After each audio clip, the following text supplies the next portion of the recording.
All right, it's Good Friends with Good Games. It is episode 42.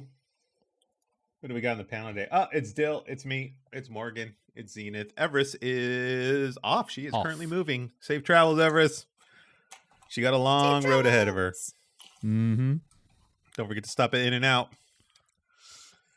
I don't know what Zen just did. What was that hand motion there, Zen? What was the hand motion, I'm Zen? tired. Very sus. I'm so tired. Sure. We'll go with that. Okay. Yes, that's the reason. Are you really that? Oh, shit. I didn't want to do that. There we go. Don't reveal too many things there. Oh, God. He's breaking things. Yeah, I broke things. No, so... Well, okay, we'll get started here. So Zenith is very, very tired because he raised a bunch of money for St. Jude. Let's hear the claps. So is Dill. Yeah. Yeah. So has Dill. Dill. We were going to get to Dill, but you were the First, perfect talk about segue. Zen. Yes. You were like, I'm tired. Da, da, da, da, da. So we're like, yeah, because you raised all this money. Good job, Zen. Claps. And then Dill, congratulations. You raised a nice chunky amount of money too. Congratulations. $324. Hell yeah, for the kids, man. For Yes. the kids. Congratulations, man. How many years has it been for raising money for St. Jude, Dill? My first campaign was 2017, so it's been 7 years. Nice. Jeez. How? Yeah. Do you know how to check the totals of how much you raised in total for St. Jude? I've raised nearly $4,000 in total. Damn. Let's go. Yeah, I'm Let's literally go. like I think $47 away from $4,000. So next year I'll probably hit it. Damn. Nice. Nice. Yeah. Is it officially done? Like you can't donate anymore? Oh, it's the first. My campaign's we're done. retired. Okay. My campaign's Yeah. retired now. Yep. My campaign will be retired. Well, I'll actually double check to make sure that no one sent in like any last minute donations. No one's done it with me. Nope. $2,530. Yeah. Jesus, man. Yeah. Whole ass But PC. yeah. So Yeah. I started my fundraising late in the month as well because the difficult part about it was because I obviously rely on content creation for paying my bills.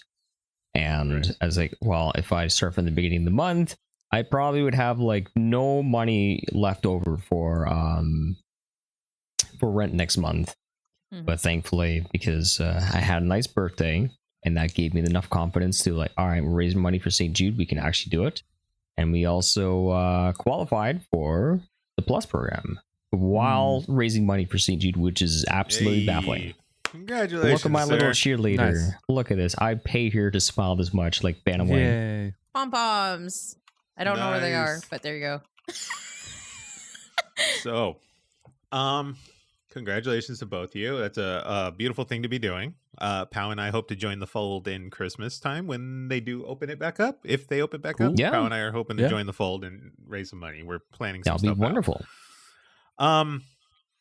So aside from the St. Jude stuff, does anyone have anything exciting to share? I actually had an idea for St. Jude, and it was Okay. something that I wanted to save for Dill. So Dill is Hi. I have a proposition for Dill, and I have a proposition for Eric.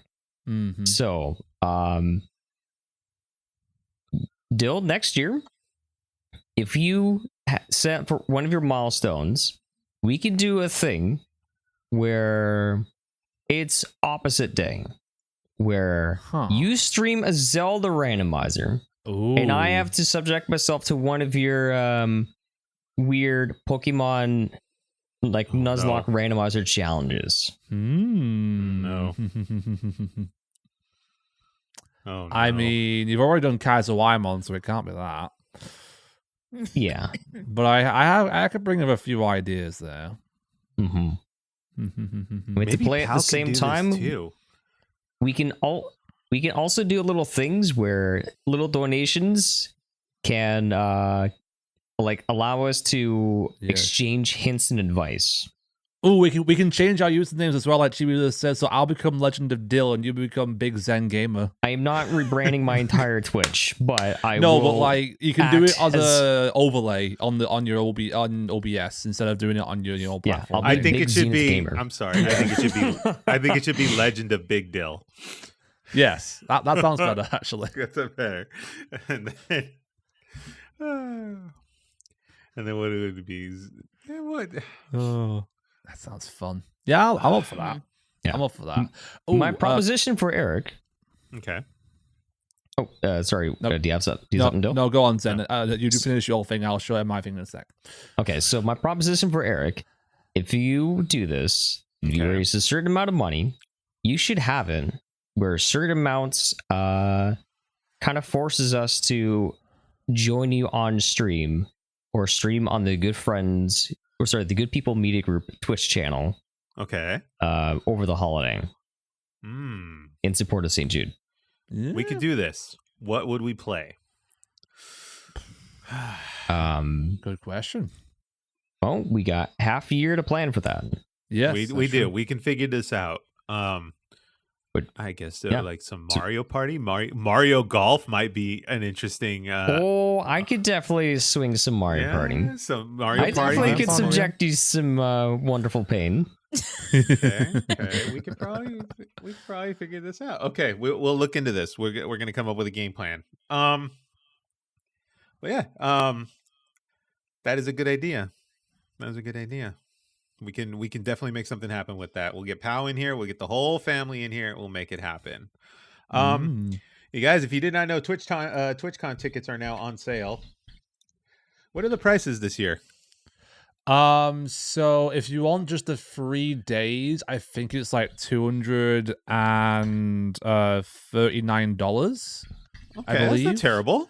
Not bad. But if you want to be joining the block party, if you buy the bundle thing, it's like $320. So it saves the you party's $20. another $100.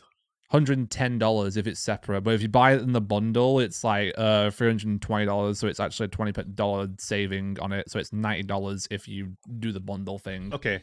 Did they say who's playing the party?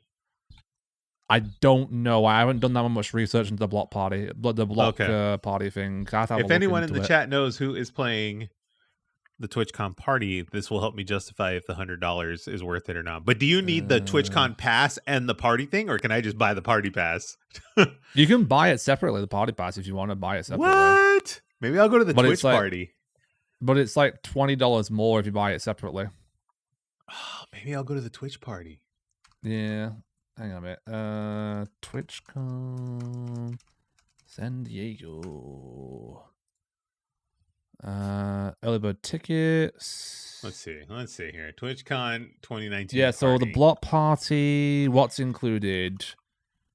You get free drink tickets with other like beer, wine, and alcoholic beverages, music, stage, disco, and karaoke, food from over 15 participating restaurants, escape rooms, games, photo ops, and more. Okay. It's about 3 hours long as well, and it'll be in the San Diego Gas Lamp Quarter. Nice.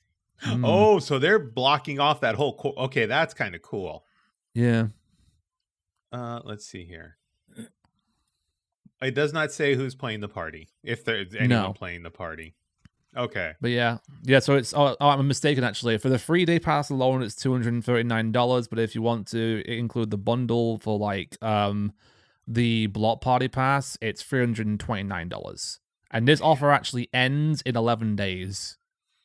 Jesus, so it's only available for like the next week, pretty much.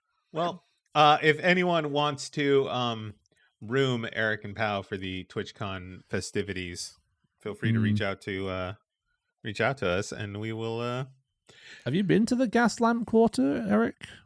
Yeah, I went. I've been there several times because I went to both TwitchCons or 3 TwitchCons in San Diego. Yeah, it was 3 TwitchCons in San Diego, I think, that I went. And then I also went to Comic-Con down there 2 years in a row. Mm-hmm. So back in the late 2000s. So yeah, I've had a lot of fun in the Gas Lamp Quarter. It's actually one of my favorite places. Okay. Cool. I mean, they have sponsors as well. They have Chevron and Samsung. Oh, jeez. Get your Galaxy phone and, gas consumption SUV. I have an iPhone. Will I still be accepted? Yeah, maybe. But no, Gas Lamp Quarter is a really, really cool place. San Diego was actually on my list of places to live for a long time. Like, I highly thought about it. and I just ended up in LA. But San Diego's a beautiful place. I've been there a couple times, obviously for the Twitch cons. I've been down there for work, and I love it down there. Beautiful, beautiful Yeah. place. Fair enough. Fair enough. Mm-hmm. Good times. Mm. So, TwitchCon, that's the TwitchCon information. Next week is Summer Games Fest. Yep. We were talking pre-pod here before we went live. We were talking about how I don't necessarily know if I should feel excited about Summer Games Fest. With the way games are this year and the whole industry as a whole and stuff, I don't even know if I should feel excited about this or not. Like, Yeah. what are we celebrating? You know? Yeah, this is I a don't know. very rough year regarding Yeah. Right. the many layoffs, and I kind of like it is my hope that it gets addressed, but I have a feeling that Dill mentioned Jeff Keighley. I wasn't going to name any names, but I'm glad you did. Now, Basically, it is his job to be the person that hosts while getting the information out there and trying to stir up hype. But at the same time, the issue here is if he becomes more vocal about like the things like the layoffs and whatnot, then a lot of video game companies will probably be less he's basically like an insider in the industry. So like, I you know would what an say- insider is, right? Yeah, he's basically like insider, and I would go as far as to say he is an influencer in the industry Definitely. to a reasonable extent. And I think to touch on that, I think it's influencers out there in the world, and a big problem I have with influencers is I think influencers in general, they should bear the responsibility of, you know, being positive influences, but also addressing the negative influences in whatever industry they are representing. Mhm. And Yeah, just like demanding accountability and responsibility. I think 'Cause that's right what I'm now, looking for. Yeah. Yeah, like you don't have to always be the person that always that beats the first that shits on everything. You don't have to always be the person that, you know, tries to stir the pot. You don't want to be someone that what's the word that I'm looking for when someone's just stirring up just negative gossip. You don't Oh, want to be a you're- shit stirrer? Shit stirrer is good enough, but like, Yeah. you're, Yeah. Okay. yeah. Yeah, but Stirring like the pot, at yeah. the same time, you want as a gamer, you want the industry to be in a good place. And when companies are just being shut down, despite the fact that a lot of these companies are have millionaires making their many millions, but too poor to pay those people a Please, fair tiny wage. violin. We must fire them. Oh my god! So that's the gloomy reality that we live in, and it is definitely going to paint like a dark shadow over Summer Games Fest. But Yeah. I just don't see what there is to really be celebrating. Like this whole year has been just a, you know, and I hate to kind of start this pod on somewhat of a downer, but I saw the Summer Games Fest thing and I'm like, why would we even celebrate this year? Like, it's not a good year. And Yeah. but I think it is important. Just like I said, I think there is a level of responsibility that we talk about these games. We love these games. We love the people that work in this industry to an extent that bring us this entertainment. And I think it's fair to them that we do show that like what's going on is not right. This whole industry has been riding on this wave of constant growth and unrealistic expectations of yearly growth. We have to keep growing. We have to keep growing. We have to keep growing. If we're not growing, then we're not doing our jobs correctly. When realistically, no business can sustain a yearly growth after growth after growth. Mm. And maybe I'll catch some flack for this too, but I think part of this responsibility too lies on us as players. Not all of us in general, but a lot of us as players. We have this constant expectation that these games are going to be bigger. They're going to be more graphic fidelity. There's going to be more graphic fidelity. There's going to be these constant experiences that are going to just keep blowing our minds every time we do it. And that has done nothing but raise these costs and raise the time frames to get these out there to the world for people to play. rather than us having realistic expectations of ourselves and being like, this is a good game. It's not the most graphic fidelity, high-end experience I've ever had, but no, it's a damn good game. That's how I felt about Tunic. Yeah. And I think we need to just be more open and accepting to those kind of games, because if we keep longing for these AAA, masterpieces that take 20 to 30 hours long, we're going to end up we're in an unsustainable state now where we've kind of reached the peak of that, because they take time. Those games take 5 years. I want all the FPS. Yeah, like those games take 5 to 10 years to make in some cases. And how are these companies going to expect to constantly keep growing in revenue if the games that make those revenue take so long? There's just not enough. I just don't think there's not enough longing for these, AA and, indie games out there. That's slowly starting to shift and change, because the indie industry has proven that it can do it and make these amazing experiences. So that's my rant on a soapbox there. But yeah, Summer Games Fest is next week. Obviously, next pod we'll have some coverage of that, and we'll see what they got going down. But anyway, to swing this back into a positive mood. Swing. Anyone got anything positive and exciting to share before we roll into our games? I do. What do you got? So one of my regulars at my work is American. She's from Washington, D.C. She went back to America for a few weeks to visit family and with a partner and everything like that. Before she left, she asked me if there was any American snacks that she could like bring back for me, and it put me on the spot a little bit, because I was just like, oh god, what do I want? But then there was like this one like snack that I remembered that I always wanted to try, but like you couldn't get in the UK unless you spent a lot of money. Okay. Or you found a secret thing. And here we go, ladies and gentlemen. Oh. Hey, let me go ahead and full screen Dill here for a second. Dill has got Takis Fuego. Yes. Not just one. Okay.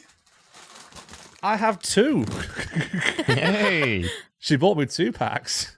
Nice. And these were like, I think $1, $2, whereas in the UK, if you want to get these are like £5. Like, yeah, they're £10. dirt cheap here, dude. Dirt cheap here. Wait. I see that those bags are sealed. I haven't opened them yet. No. You should try some on the podcast right now. All right, Dill is. If you are listening here, Dill is gonna open up a packet. Listen to the opening of the packet. Okay. I couldn't hear that. Oh, that smells spicy. Oh, I just came. I'm gonna off guard. Okay, here we go. Ooh. Okay, so give us a description here, Dill, because you've never seen one of these and never tasted one of these. It looks like a tube with a lot of seasoning on it. Okay. That's what it looks like to me. Oh. That is a strong taste. Is it? I've never eaten Takis. I'm not a spicy Cheeto person or whatever. It's spicy. It's very strong tasting. There's a hint of lime in there as well. But honestly, it's nice. I like spicy things, so. Ooh. There you go. Takis. Ooh. Maybe I'll have to pick up some next time I'm at the store, because we got Takis up here too. Yeah. She also said that next time she'd probably get one of the other ones, which is either like the blue heat or the nitro one. Blue heat. What kind of flavor would that be? I don't know. It just says blue heat. I don't know why. Morgan? What? Eric? What is blue heat? Takis. Sorry, I don't know. Text. Yeah. Oh, okay. Yeah, you're blue, so I figured you'd know. I've never had those Takis things before. Is this a different flavor? You got 2 different flavors. Sorry. Well, the one I have is Fuego, but there's also on the back it says blue heat and nitro. I don't know what either of those mean. I guess we're gonna find out. I don't know. But she said that if she goes back again sometime this year, she'll get me some more and get me some like blue heat ones or nitro ones. So, yeah. Nice. Oh, say those for another time. Oh. Sheesh. All right, it's spicy. Prior to our discussion, Dale, if you do make it to America, how Mhm. hard would it be to swing some Cadbury chocolate bars? Not into the hard. country? Probably. I just probably have to look up. I probably have to look up what the rules are for it, and if I'm not okay to do it, I will bring some. Not only that, I'll bring some Jaffa cakes as well. Nice. Yeah. Okay. I'll bring Cadbury's. I'll bring Jaffa cakes. We'll have a party. I'm bringing the ketchup chips. Oh I God, won't bring no. that. I won't bring Come that. on. Come on. I know Those that. are Even good. I like ketchup, and even I know they're crap. Holy moly! I like the ketchup Um, chips. Yeah, we also have coffee crisp. Mm, We have all dressed chips. original Tim Hortons. Talk amongst yourselves real quick while I address this work message. Okay. Yeah, rum. And then Dumb. we also have I kind of want more now. what is it? So like we have like the thing is with Tim Hortons, you will actually have some in the US. Mhm. So and it's not authentic because they actually changed the provider of their beans. So like there's still Arabica, but like the quality of Tim Hortons coffee has actually gone way down. So you're actually better off getting the coffee from McDonald's. Oh, Mm. that's bad. Yeah, it's actually like they swapped. Well, you have the McDonald's coffee in UK, right? Yeah, but I don't drink coffee or tea or anything like that, so I wouldn't know what it tastes like. Okay. I know what they're like. Their other beverages like the milkshakes and their Diet Cokes and Oasis. Yeah, and you said they also have Tim Hortons in the UK as well. Yeah, we do. Yes, we I've don't- tried Tim Hortons in the UK. We do not have They're Tim quite nice. Hortons in the US yet, and it's getting on my nerves. I have not seen one here. I just Even want I have it, Eric. Even I have it in my local town. I think it sounds like Tim Hortons is here, but it's in like the far northern U.S. It sounds like. Oh God. Yeah. Am I right? Yeah, So that doesn't you help me. literally have to go to like because like when I went to New York, I found like 3 Tim Hortons, and this is New York City. Wow. I'm like, hey, let's go, my people. Mm, They're yeah, definitely not I- here in the South, at least not around here. What did I have when I went to Tim Hortons? I think I had a cheese melt. I had some wedges, and I had a chocolate shake. That sounds Yeah. like a That's what I had. fantastic meal, dude. It was. Mhm. I had the barbecue sauce there as well. Quite nice. That Yeah, sounds like a fantastic meal. So Mm. Dill's had some Takis Fuegos, everybody. There you go. Yeah. There Hey. you go. Try my first American. Well, not my first American snack, but my first American snack in the UK. I guess. I don't know. They have those places too. Like I see them on like TikTok and stuff all the time where like you can order all these foreign snacks. Hmm. Yeah. And Well. my latest obsession, I haven't gone to any of these websites to do it, but I'm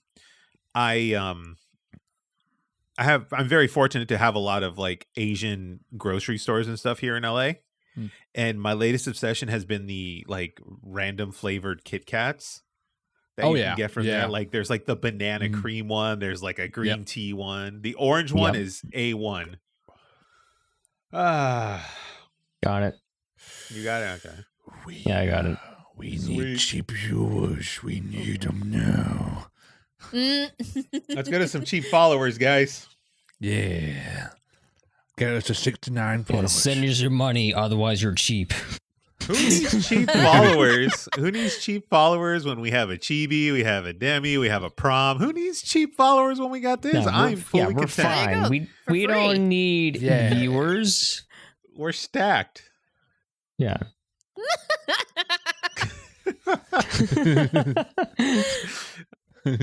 All of you in the chat are cheap dates. Thank you very much We're for all that. cheap dates. We're all Yeah. a cheap Yeah, date you're here. saving us money. I You're appreciate saving you. us money. Cheap dates. I love it. All right. Anyone have anything else before we go into video games here? Morgan. Yeah, that's it. Yeah, I Morgan, you're awfully hon- quiet.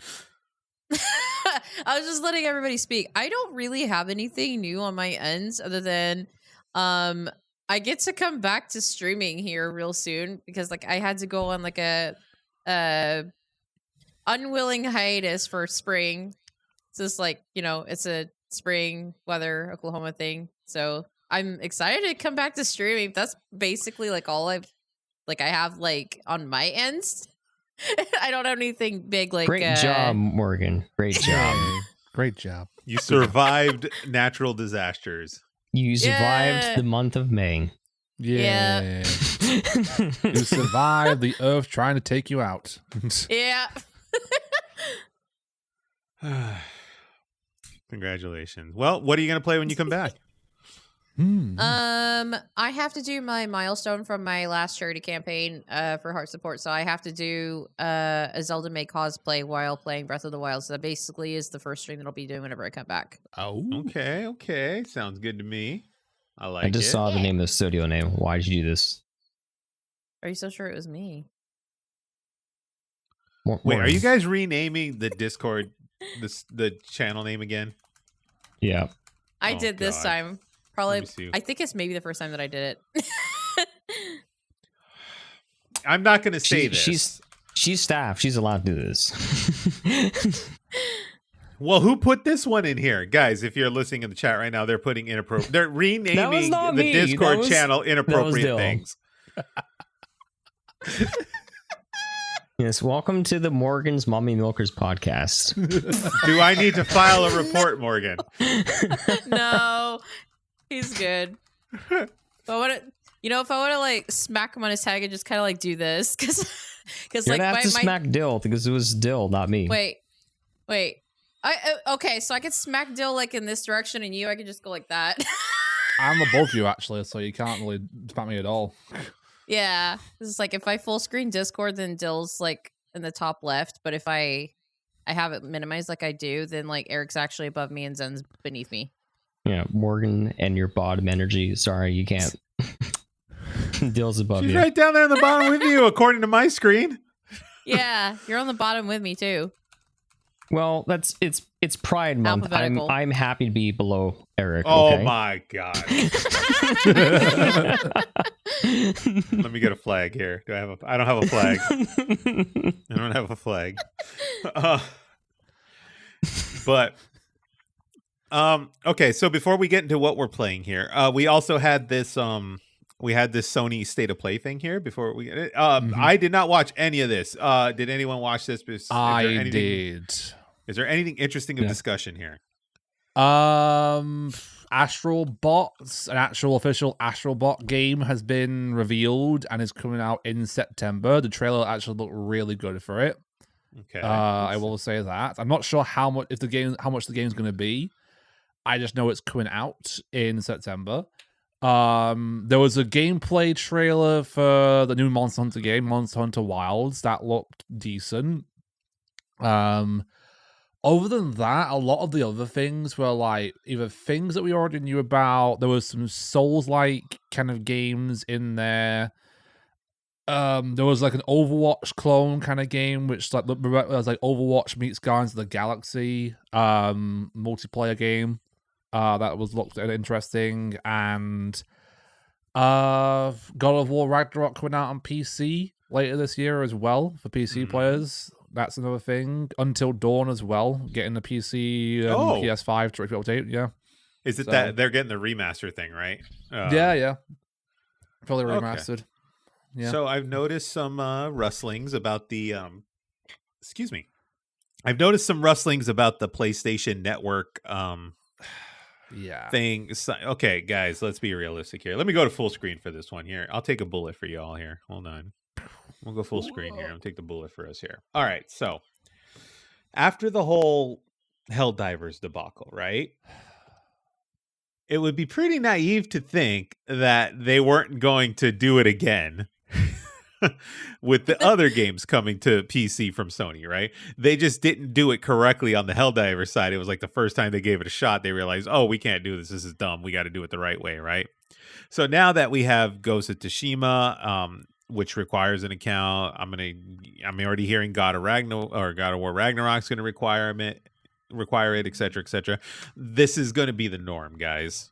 There's no point in fighting, kicking, and screaming about it. It's going to be the norm. The only difference I think this time around is they're just going to not sell it in the countries that can't get it. They're basically region locking the game, which right. to me it's the dumbest business move you can do. Because you are locking your game out of 3/4 of the world, because 3/4 of the world can't access PSN. So why do this? The only reason they can think of they're doing it is because they want to inflate PSN numbers. Some executive wants to inflate them, and it's going to bite them in the arse.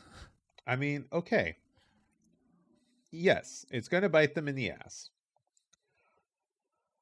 But it's one of those things where the community thought they won. Where they're like, yeah, no, you guys won the battle. You did not win the war. No, you did not win the war. And I guarantee you, those with the money always win the war. Unfortunately, but true. Again, this is that state of the industry we're in, where they have to find growth from everywhere. And it's going to be one of the things. Well, okay, so Prom brings up here, they'll lose developers that don't want to lose all that money, basically being a platform exclusive. The problem is all these games are from studios and devs that Sony already owns. So those devs have no choice. Square Enix, which is a big deal, we'll talk about it real quick. Square Enix has decided to go multi-platform. They are breaking away from the exclusive model, and they're going to go multi-platform, and they're going to put their stuff everywhere they possibly can, be it Switch. Which is a good thing. Yeah, Switch, whatever, Steam, Xbox, wherever the things will be, of course. But Square Enix is not owned by Sony. These studios, like the ones that make God of War, Naughty Dogs, and all of those of the world, are owned by Sony, and they are pretty much stuck. So if you're making a game for Sony and you want it to be on PC, which I don't even think the dev has an option anymore. I think Sony says, hey, we need this on PC. And it's going to have a PSN account. I think that's just the state of the world we're in. Like, there's no way around this. Which I don't understand why it's such a big deal, because EA's been doing this for years. Ubisoft's been doing this for years, but there seems to be a big uproar about Sony doing it. And I can't put a finger on it, but if I may, the reason why there was such an uproar about it is because they did it to an existing game that had been out for months, that had been purchasable in every country that you can purchase the game through Steam, and they decided to just try and lock this game out. They basically, Helldivers 2 was the golden goose that they sacrificed in order to test this thing out. And it was unfortunately a damn good golden goose, and I think that's part of the problem too. Yes, and that's why. And that's a fair point. And I think had they done this all the way back when they did Days Gone or whatever the first game they put on PC was, it probably wouldn't be as big of a deal. If they were more open about it and had done this from the start of Helldivers 2 being out, it wouldn't have been as big of an issue as it was when they did it 3 months later, basically. I don't have the answer for this. Maybe somebody does here, but do the other linked accounts have the same accessibility issues PSN does, or TOS that expressly prohibits circumventing it? Like, that's a question I do not have the answer to. No. But if we find it, we'll put it out there. But on a different note, let's go ahead and let's talk about some video games. We're gonna flip the script a little bit here, and we're gonna start with Morgan. Yeah. Oh God, there's Morgan. She delayed. There we go. Yay, Morgan's here. Yay, I'm here. You're here. Morgan, what you got in the bank? So the only games that I've actually been able to play recently is Stardew Valley Expanded. And I basically continued my playthrough that I had been playing like for several months beforehand. So like I took a brief break and I came back to it because I'm trying to attempt a romance that was previously locked to me. So that's kind of what I've been doing in Stardew Valley Expanded. And it's a lot of fun playing it because like it adds a lot of content that's not in the original game itself. So it adds like a whole bunch of like additional hours that you can kind of invest into it, doing things, you know, that you couldn't do before. So and that's also, what I've been don't sinking my forget, time into. Don't forget, you also played Stardew Valley, but on our community farm. Mm-hmm. Oh, should we tell Eric what we did for St. Jude? Did you do a Stardew Valley weed farm? No. You know what, Morgan? I'll let you share what we did. We turned Stardew Valley into a battle royale. You literally Yep. said she was going to share what you did, and you said what it She was. did. Let Yeah, Morgan I share had faith, then. and then for a second, my faith was like, maybe I don't have as much faith in Morgan. So here, why don't you elaborate for me? But Sir, there you go. you didn't I even give me a railroaded chance you. to breathe. Let Morgan As speak. soon as I go, I went like, and then you started talking. He got Jesus excited there, Morgan. Christ. That was really funny.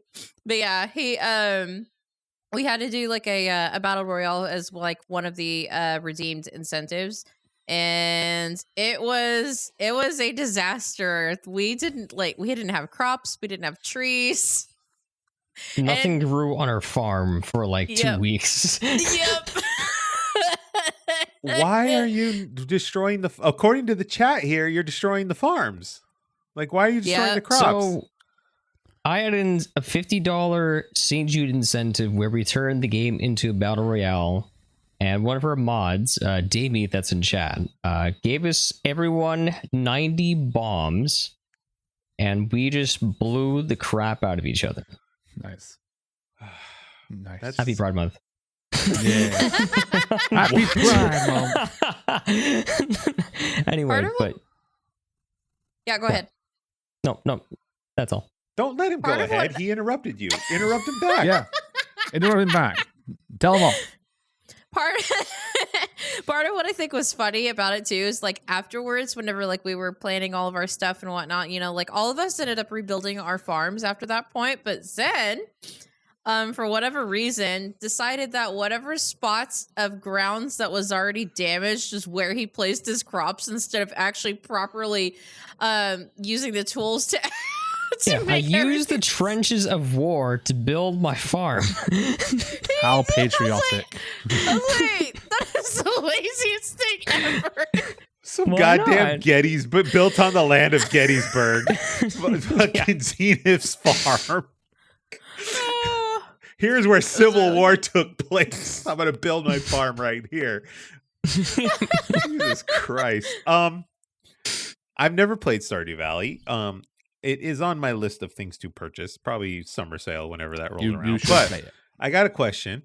When you romance whoever you do in Stardew Valley, is it like The Sims where they do the whole whoopee thing or whatever, and it's just basically a cloud or whatever the hell that happens when you romance each other? No, it's a process. You have to, actually romance them and ask them out and stuff and go on a date, and then, leads all the way to a wedding and whatnot. So it's actually it takes effort. Oh, so they're very religious. They wait till the wedding. Well, I don't know about that, but like when I last played it, I had to go through the whole like 9 yards to Yeah. get All of a married. sudden, you just magically find out that your wife is pregnant. And it's like, Ooh, oh, sheesh. we've been boinking. How did that happen? Not mine. Jesus. I'll say that whenever I got to that point in the vanilla Stardew, I was actually quite surprised because obviously I was playing a female character and I had romanced Alex, and then like You find out that Alex is pregnant? no, Oh my god! Imagine. we got married, and then like some period of time later, like a baby just came out of nowhere, just showed up one day. It Damn. was just like So crawling. basically, the entire time it's like, hey, hon, you're pregnant, but I want you to continue farming while I sit in the house and do nothing all day but play with my football. Yeah. You out of nowhere, your kid from your marriage is off to college. You're like, where did the last 18 years of this game go? Like, what the hell? Yeah. But Yeah, you're just all of a sudden you give birth, and then it's like, sorry, get back to work. Those crops need watering. That did not There's sound no like you said time at all. crops. That's I didn't hear it, Oh, so boy. I'm not gonna indulge it. Yeah. Just Ignore it, right, Dill? Just ignore it. Yeah, just ignore the smut. Ignore the smut. We knew this was going to be a problem. We knew when Everest was leaving, we're like, crap, this is going to be a problem. Uh-huh. It's Morgan and Zenith again. This is going to be a problem. Yep. I want to say that I'm generally well behaved. There's just No, you're something not. with well, you. I'll tell you what. How about next podcast, I will take that podcast off, and that you guys can deal with Morgan by yourself and watch. It will still be a chaotic podcast. Done. If I'm somehow well Everest will behaved, be we're back. gonna know it's you. Fine, Something let's about you. Morgan and Evers take on the job. Let's see if if like how you guys handle like a balance in male and female quota here. We need to work it out. We need to work it out where all the boys take a day off, and then it's all the ladies. We got Lesh, we have Hannah, we have Morgan, we have Everest, and then we got a 5 panel. We'll put Pal in there too, and just let the ladies just really talk about how much they hate us. Yeah. And like how we make things difficult. I just want to make a nice podcast, but these guys don't help. I just want some wholesome content. Yeah, I just want these men are about these holes. I just want wholesome content. All these holes. All these holes. Wholesome content. The wholesome Exactly. content is here. Oh, title. Wholesome Wholesome No. content. We can't do that. You can't do that. What was the last one? Oh, Rustafarian. That was the last one. Yeah, I still was thinking a great podcast title for this one because Dill mentioned Astrobot, the Astro Soggy Bottom. No. Ew. I mean, it was first titled Zen Soggy Bottom, but then someone changed it. I literally, I think it was 40 for episode 40, I had to make sure that I put I had to put the curly whirly candy bar in the photo so people didn't think we were sucking something dirty. The curly whirly sounds like someone's large intestine. It kind of does, honestly. Yeah, wholesome. Okay, here in the chat here. Wholesome content looks at war-torn Stardew Valley. Yes. That Zenith built his farm on. Have you ever actually Stardew watched the Fallout movie? Valley. Have you ever actually watched the movie Battle Royale? Oh yeah, I have. Not me. Oh, I should. God, that's a throwback. Jesus. Dude, that is literally one of my favorite movies ever. Mm. If you don't know, those in the chat here, Battle Royale is basically Japan is stuck in a time of peril. Like their economy's gone to shit. Graduation rates are literally nil. Children are running rampant in the streets. Complete chaos, right? Divorce rates through the roof. So the government's solution to this whole thing is to stick the worst children in society, your juvenile, or whatever. What's it called? The kid prison. What's the kid prison called? Juvenile hall or whatever. Juvie. Yeah, juvie. So all the juvie kids and all this stuff. Their whole thing is stick them into an island and let them kill each other off until one stands. It's a battle royale, yeah. That's a battle royale, and I'm just like, talk about a solution. And I'm honestly surprised some When was that movie crazy made nut as job in well? our country here in America hasn't thought of Battle this. Royale movie. 2000. Wow. 2000. It's an older one. Yeah, it's an older one. Yeah. It's 2000. I but thought it was older fantastic than that, movie. honestly. Yeah, fantastic movie. Watch it if you can. It's great. But yeah, so that's what I'm thinking of Zenith's battle. What are you chuckling about? I'm looking at Oh, Morgan's face. She just seems so displeased. She's judging If you're Zen watching right now. this on YouTube right now, you can see Morgan's face. Oh, it's what's so good. She's so mad. What is she mad She's- about? She changed her name again to Ninja Gaia VO, and I said, "Yeah, that's a great name." And the moment she made the change. I'm like, "Congratulations on your new nickname, Ninja Gaia Vagina Operator." Oh my god. And she was so mad. That part was fine. It's the fact that you said on X afterwards. Oh, you you might as well just make it your thing, Morgan. You probably see your traffic increase. Just saying. Twitch and X will literally push you to the top of the algorithm.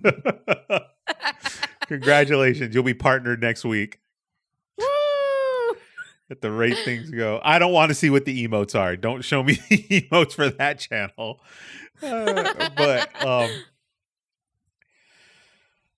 Well, that is Stardew Valley Battle Royale, Civil War, whatever the hell these guys are doing.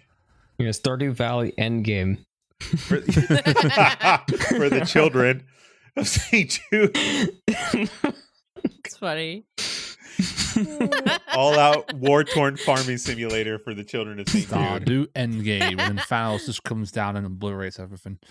All right, we're flipping the script a little bit here because Zenith and I are basically playing the main game that came out this past week, but we'll get that in a second. We're going to go over here and we're going to flip to Dill. Huh? Dill. Huh?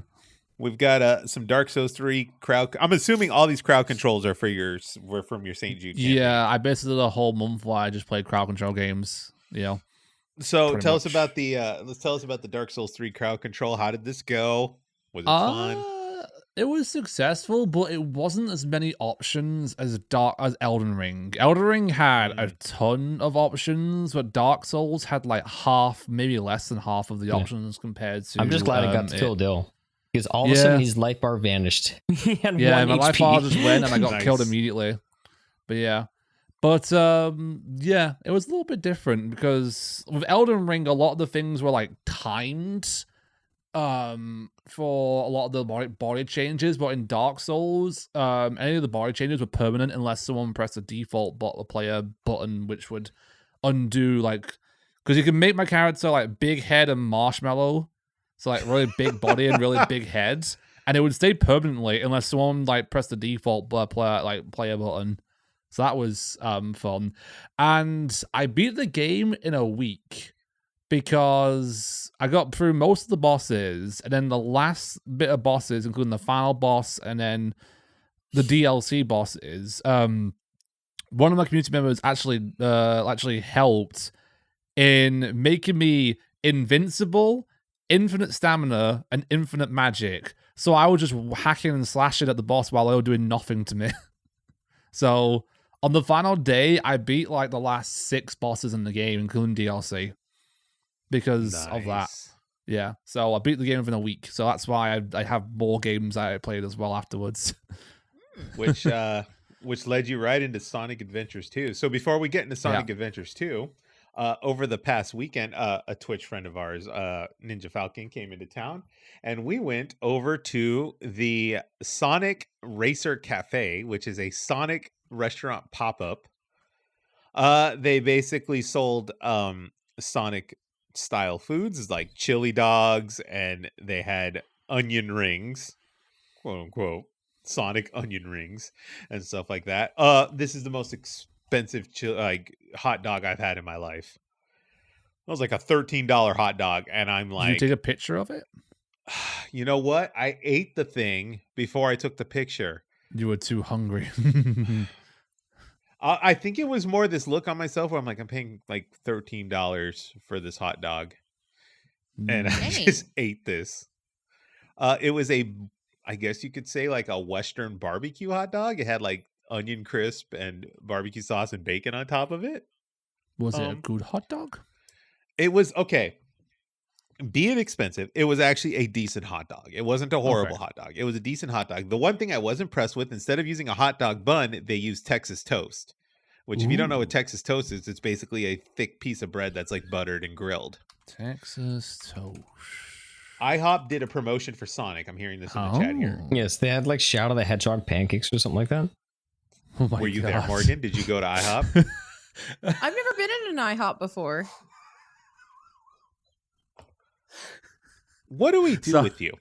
Sorry. Why is still laughing?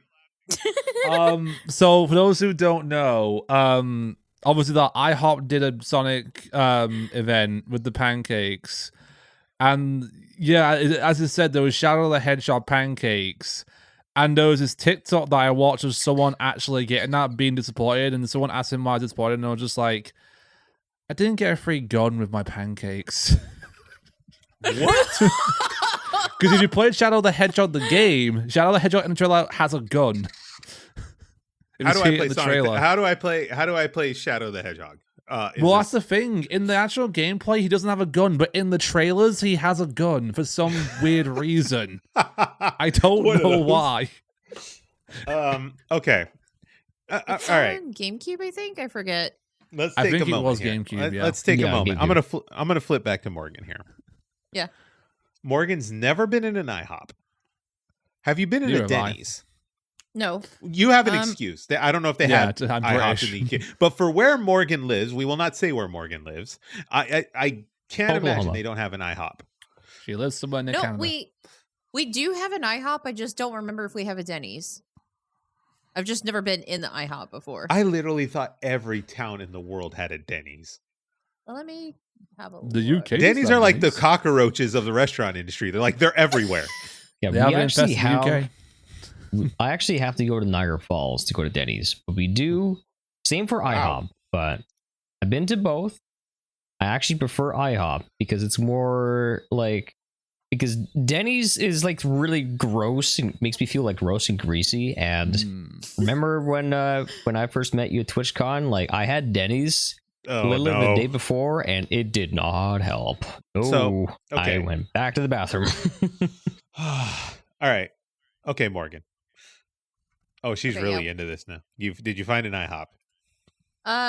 We do have an IHOP in town. Like I've driven past it several times over the years, but I was wondering if we have a Denny's, and we actually do not have one.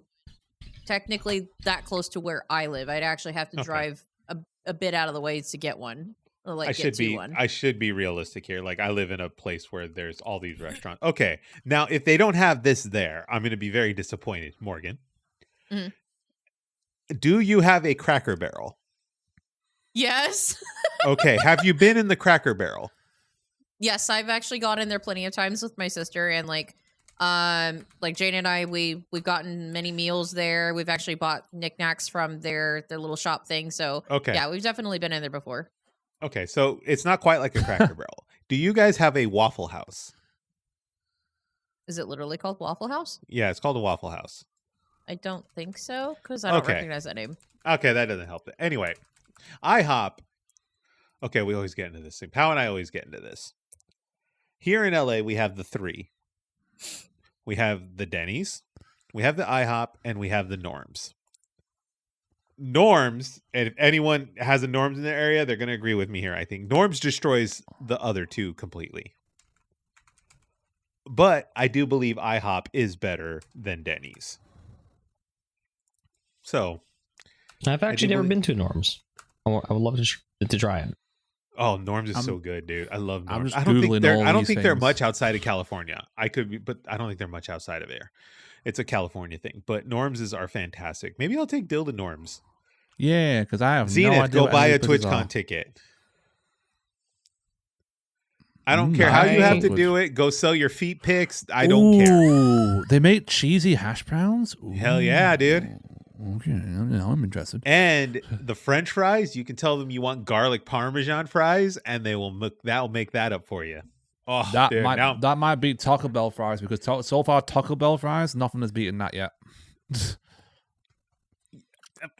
I can't even answer that. Okay, I'm sorry. Norms but, won't like, send it's you true. straight to the toilet when you're done with it.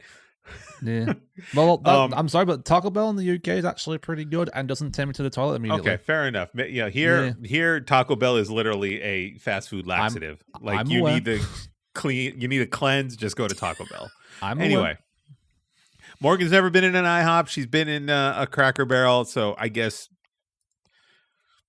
Denny's is like the 50s diner version of a Cracker Barrel. I don't know how to describe it, but Oh, I think I kind of get it. yeah. Okay, anyway, back to the point here. We got Sonic Adventures 2. I went to a Sonic restaurant pop-up, and then, we had pancakes that Morgan never ate, which I figured Morgan's love for Shadow the Hedgehog and her fantasy fan fiction dedication to this that was character a fun read. I would have thought she had driven and gone to an IHOP. But okay, so Sonic Adventure 2, what did that have more options than the Dark Souls?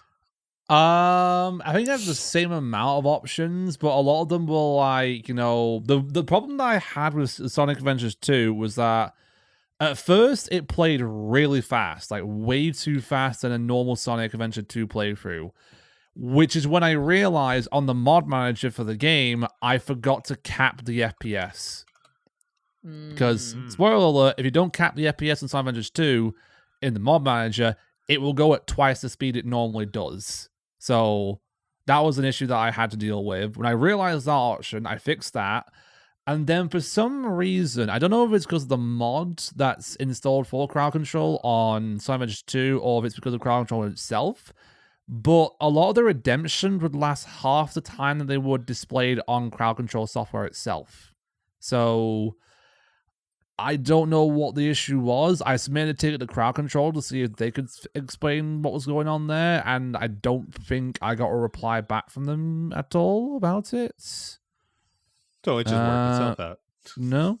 Just But tortured it yourself still with worked itself out. Like the other redemptions were fine. It's just anything that was time based would do it in half the time that they would normally do. Interesting, and that's all based on the frame rate.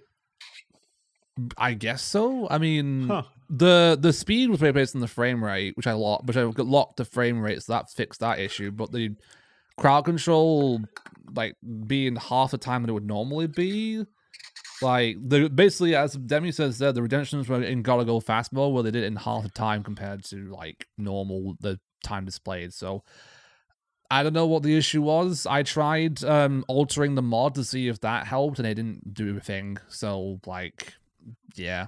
But apart from that, it was fun. I beat that game in like 2 days. Okay, so I'm looking at Steam right now. You can play Sonic Adventure 2 on Steam. You can. It is $9.99 according to them. I am looking up Shadow the Hedgehog right now, and I do not think... I don't think that's on Steam at all. No, that is the not only on play. Steam. Yeah, the only way you can get that is if you spend a lot of money or do a Nintendo. I think I have my copy of it still. I bet you do. You probably have it on a lot saved somewhere in your treasure possessions. Treasure chest. Worships it like it's their own god. Okay. I can buy the Ultimate Sonic the Hedgehog bundle for $209. That's cheap as a bargain. Okay, let me rattle this off here real quick. So for $209, we can get Sonic All-Star Racing, Sonic 3D Blast, Dr. Robotnik's Mean Bean Machine. What now? Robotnik. Robotnik. We get Sonic Spinball. Sonic the Hedgehog Sonic the Hedgehog 4 episode 1 and 2. I don't know why that's in episodes.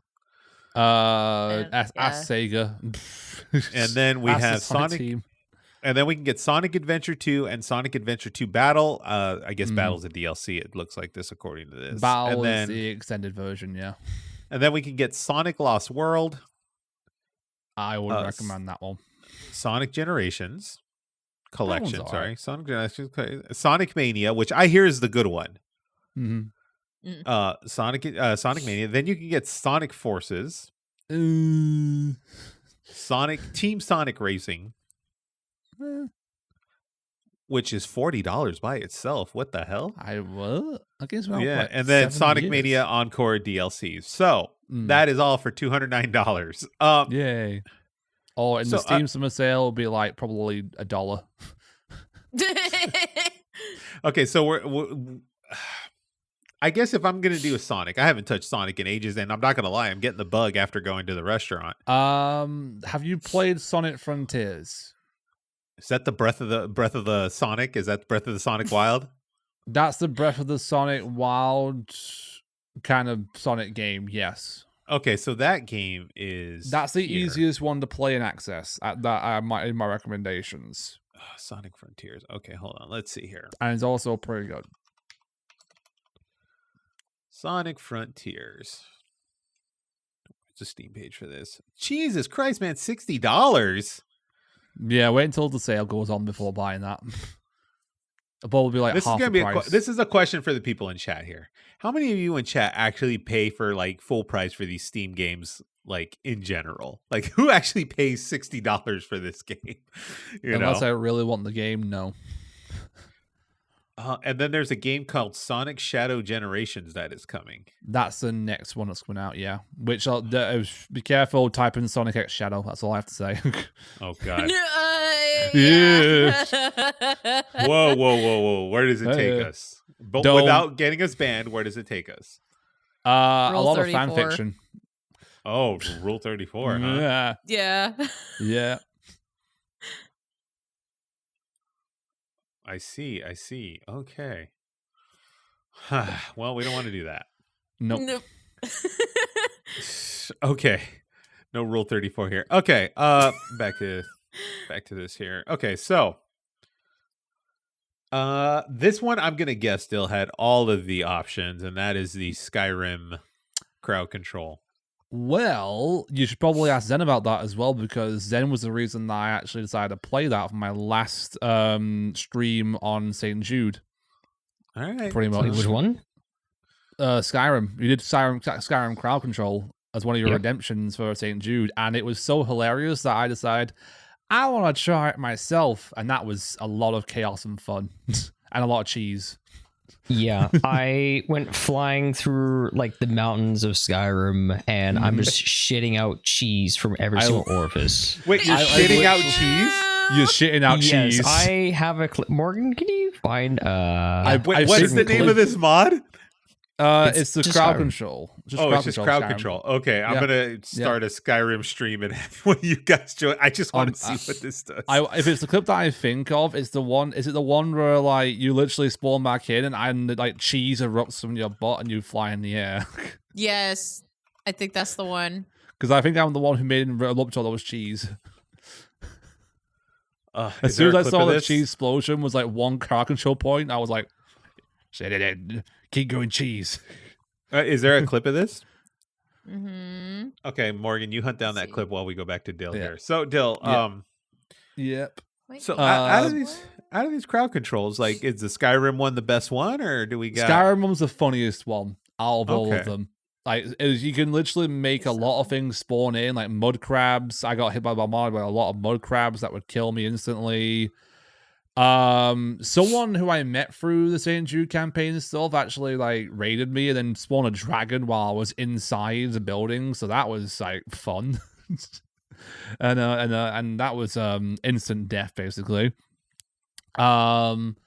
There's random teleportation, so you can be randomly teleported to like via fast travel to a different location that it can be like entirely different. They can get rid of your weapon, they can increase speed, they can decrease speed. There's a lot of options with Skyrim, which I didn't technically finish Skyrim, so what I've done now with that is that I'm going to incorporate Skyrim crowd control on this thing that I created for St. Jude called the Wheel of Games. Nice. And so I've made it I've now made it a channel point redemption where if you redeem channel points, you can maybe spin the Wheel of Games and potentially land on Skyrim crowd control again to do it again because it was a lot of fun. Thanks for sharing that, Morgan. All right. So Morgan has shared us the clip of cheese. So Cheese. give me 1 second here while I The go to shit and cheese. Let's go to the browser here real quick. Also, it is as a YouTube short, but I'm getting help with getting that link. Uh-huh. Yeah, just the one will do. We don't need to go to ham. Okay. Cheese. Let's see what we got here. So Cheese. That's where you have a lot of cheese. here is the cheese wheel. Look at all that I'm cheese. so sorry. I'm sorry. It's everywhere. It's literally everywhere. Ow. Oh my god. Cheese. You're killing me with the cheese. Oh my god, that's a lot of cheese. What the fuck? How is this Yeah. even possible? I also learned the limit on like redemptions. At once it's 12. Oh, I have way too much. That was But- the limit on cheese. Good old floor cheese. Yeah, people were actually. It came right out his ass. Maybe this was the one. I forget. There's so much cheese. Jesus Christ. Shit all the It's cheese. literally everywhere. And then he's walking Come through on. it like he's just walking Yeah. through the cheese he shot everywhere. Yep. Cheese. There was- That's the wheel There of was cheese. one where like he went flying in the air and then like cheese came out of his back end and came out of like the front ends and like I thought that was the one at first, but I think Oh yeah, That was a different one. Maybe share Eric that one because that one's Yeah. that was good. That one. give me- I think give that me was the- my give me this one responsibility. here real Even quick. Crowd Control themselves love that clip. As soon Was as I that one? saw Maybe it's he a short, put I forget. cheese for explosion for one crowd control point, I went nuts. So while Morgan digs that up there, that is Dark Souls 3, Sonic Adventure 2, and excuse me, Skyrim Crowd Control. Mm-hmm. That was a lot of fun. That's when Morgan was supposed to have the clip ready already. Now we're just sitting here awkwardly. Yeah. Maybe it was I don't know. this one. Maybe it was. Maybe it was. Why? Yeah, I think it is that one. What is the name of this clip? Like, look at the browser link, guys. Huh? Seductive, flaccid, Clint Mullins MV game. Huh? Why is it seductive and flaccid? Like, that doesn't match. Yeah, seductive, flaccid, no Clint. idea. I don't know about you, but actually, no, I'm not going to say it. No, don't say it, Morgan. You're going to get us I'm not. banned. Nope. Yeah. Nope. You're dirty. And I have a feeling Morgan is going to be the one that gets us banned in this channel. Just saying. No. She's the dirtiest one here. She's the dirtiest one here. All right, so here's seductive cheese orgasm explosion. Yep. All right, go ahead. What did you do? Incoming. Why is he cheese. bleeding? Why is he bleeding? Because the cheese explosion hurting hurts. me. Yeah. Fuck. Cheese explosion He hurts. grabbed his ass even a little bit. Okay. The best thing about this, Eric, is I'm classic alive. Zenith Rage Well, that's came a out relief. because I was able to make as much noise as I wanted. Oh my god. It's like coming out his dick and his ass. Cock and ball explosion. God. Jesus. Oh god.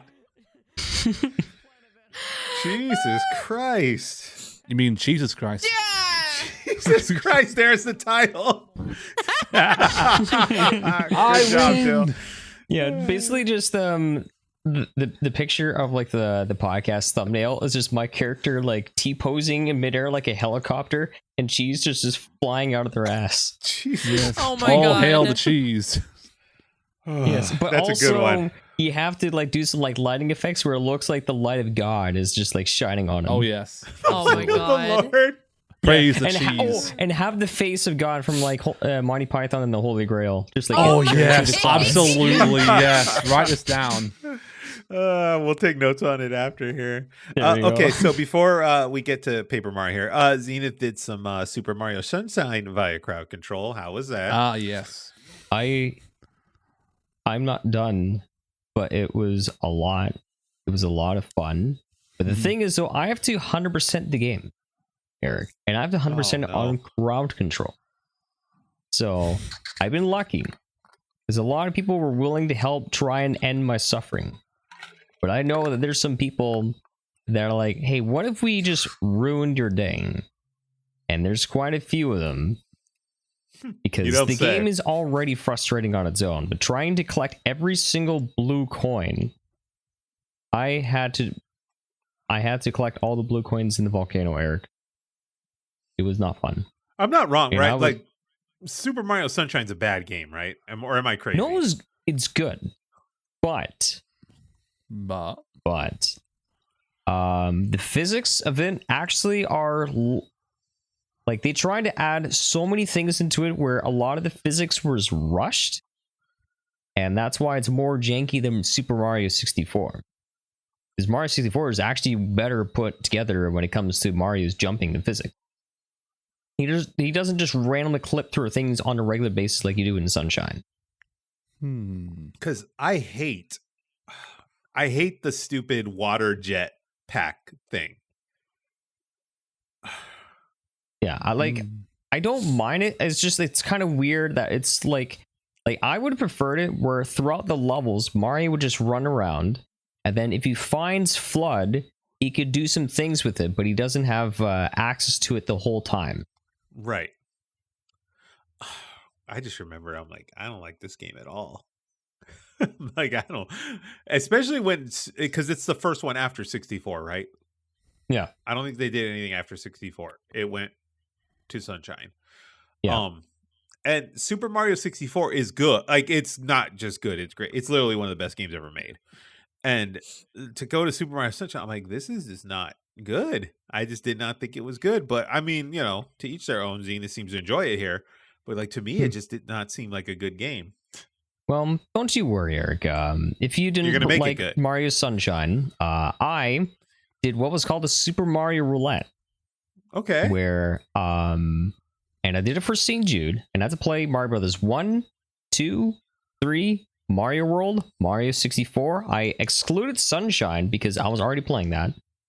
And Mario Galaxy and New Super Mario Brothers Wii.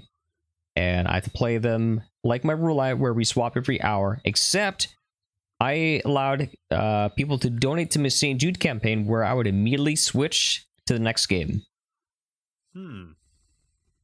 And it was really fun. And also, chat allowed me to make it more interesting, allowed me to do speedrunning tactics, meaning you through Super Mario World, you go through Star Road and go beat Bowser. Like Mario World was probably Super Mario Brothers 3 is my first completed game because I got the warp whistles and just went straight to World A. The straight up warp whistles. Okay. But they also made me play where the game was mirrored, so left was right and right was left. Nice. It was not fun. You missed that whole convenient part, right? Yeah. I think Dill, your Mario experience is limited, right? You've only played a couple of them. I've played more. I got that 3D All Stars one, so I have played 64, Sunshine, and Galaxy. Galaxy is my favorite one out of all of them. Odyssey I've played. Super Mario Wonder I recently played. That was a great experience as well. Bowser's Fury, I played that one. Bowser's Fury is great. Yeah. Oh, it's so good. And I think that's it, excluding the Mario Kart games. Okay. So you might not be able to answer this question, but just in general here, and the chat can chime in too. Which one do you guys think is the worst Mario game? What's the worst one? We always talk about the best Mario game, but we rarely ever. That's talk the about thing. The worst one. If you want, do you want to talk about 3D Mario games or 2D Mario games? In general, because there's really no separation now, because even the 2D ones now are on the same level of the 3D ones in terms of quality. In my experience, in terms of the most annoying one, not the worst one, but the most annoying one, I'd probably say Sunshine. Yeah, see? Yeah. As the most annoying, not the worst one. Like, I don't think there's truly any bad Mario games, but as the most annoying one, it was definitely Sunshine for me. But then again, I think Mario Sunshine would actually benefit from having a sequel with actual good controls. That's the problem. And with Mario great Sunshine. graphics. Mm-hmm. But if they also kind of didn't rely so much on FLUDD, because Mario is known for platforming and jumps, and while Sunshine does have that, but a lot of times you could cheese a lot of tricks and puzzles, because it's like, well, I have the ability to hover or launch myself, and you can do a lot of things that Mario's not really supposed to do. I'm hearing a sad trombone in the background. Well, that's because people like drag racing on my on my street for whatever reason. It's Canada has a drag racing problem. Yeah, or it was even worse on when I lived on the highway.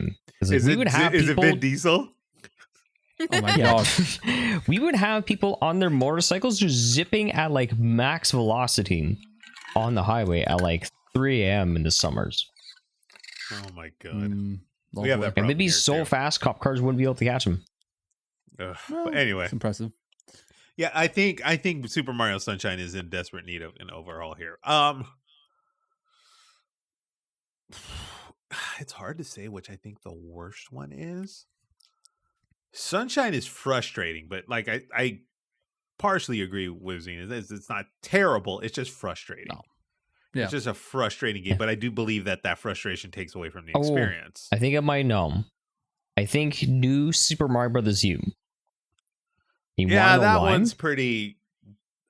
It's not that it's bad, because that the great thing is that there really isn't a bad Mario game, but they just played it so safe, and the New Super Mario Brothers formula was just so old and dated, where I'm so glad they did what they did with Mario Wonder.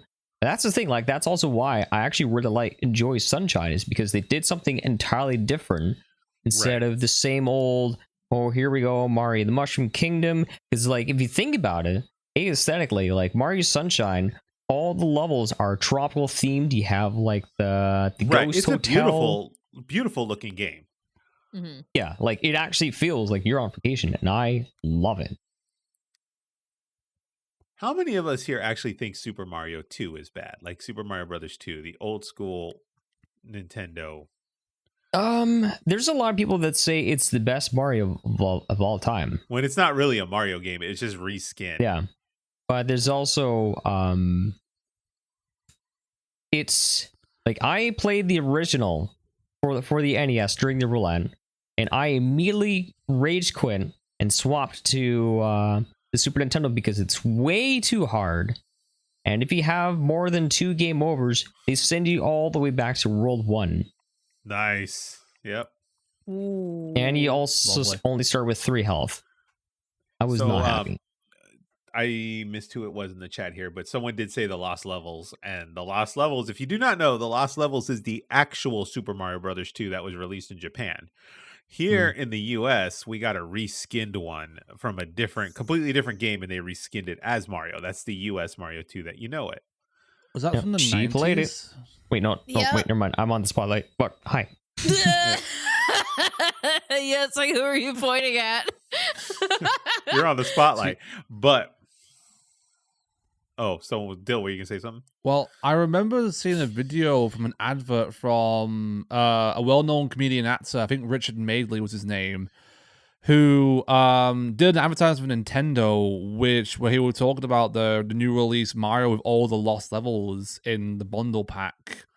And I remember seeing now, just like, there were lost levels in Mario?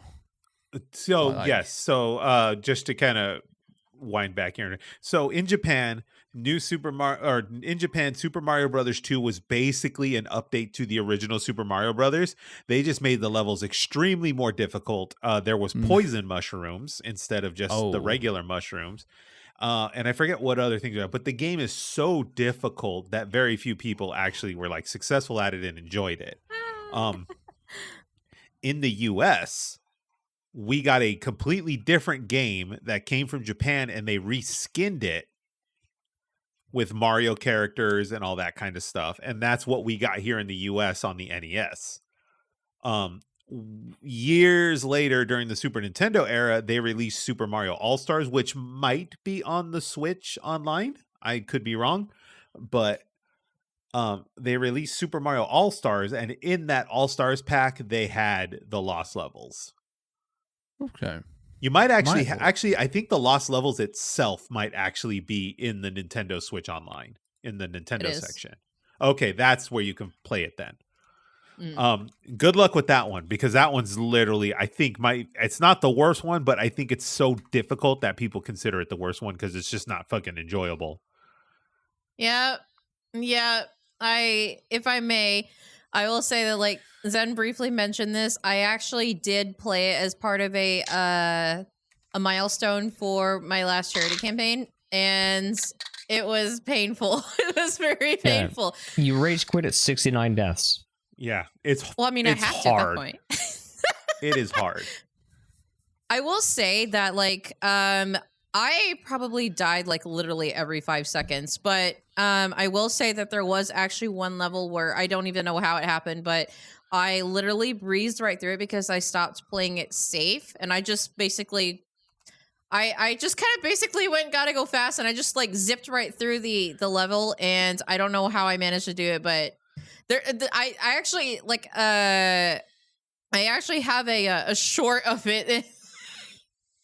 I didn't expect it to do as well as it did. I was like, why? But it's hard. It's a very hard game. I'll say that. Yeah, it's not fun. It's not fun. Nope. And that, you think about it, like in 1985 or whatever era this was, 86, when they released this game, Japan's like, hey, look, Super Mario Brothers 2, and it's literally a fucking nightmare. Yeah. Did you have something, Dale? You look like you were going to say something. I was just finding the advert that I was talking about. This was actually the Mario All Stars UK advert which featured Rick Mayel, who was a comedian famous in the 90s. Right, I'll and have to that's check the that one out because Yeah, it's a fun advert. It talks about all the levels and all stars, including the lost levels.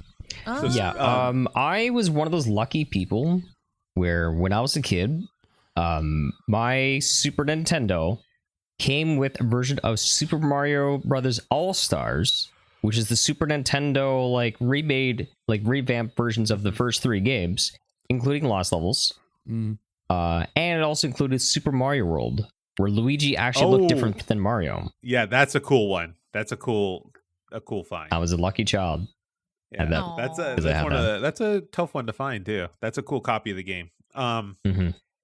Very rare. So, yeah, that's the thing. Speaking of celebrity Nintendo commercials, if you guys haven't seen them yet, you can dig up the Robin Williams Zelda commercials. Oh yeah, I remember They're seeing them. fantastic. Fantastic. He actually, like, his daughter named Zelda is actually named after Legend of Zelda. After the princess. He was literally one of us. So yeah, good. Good on him.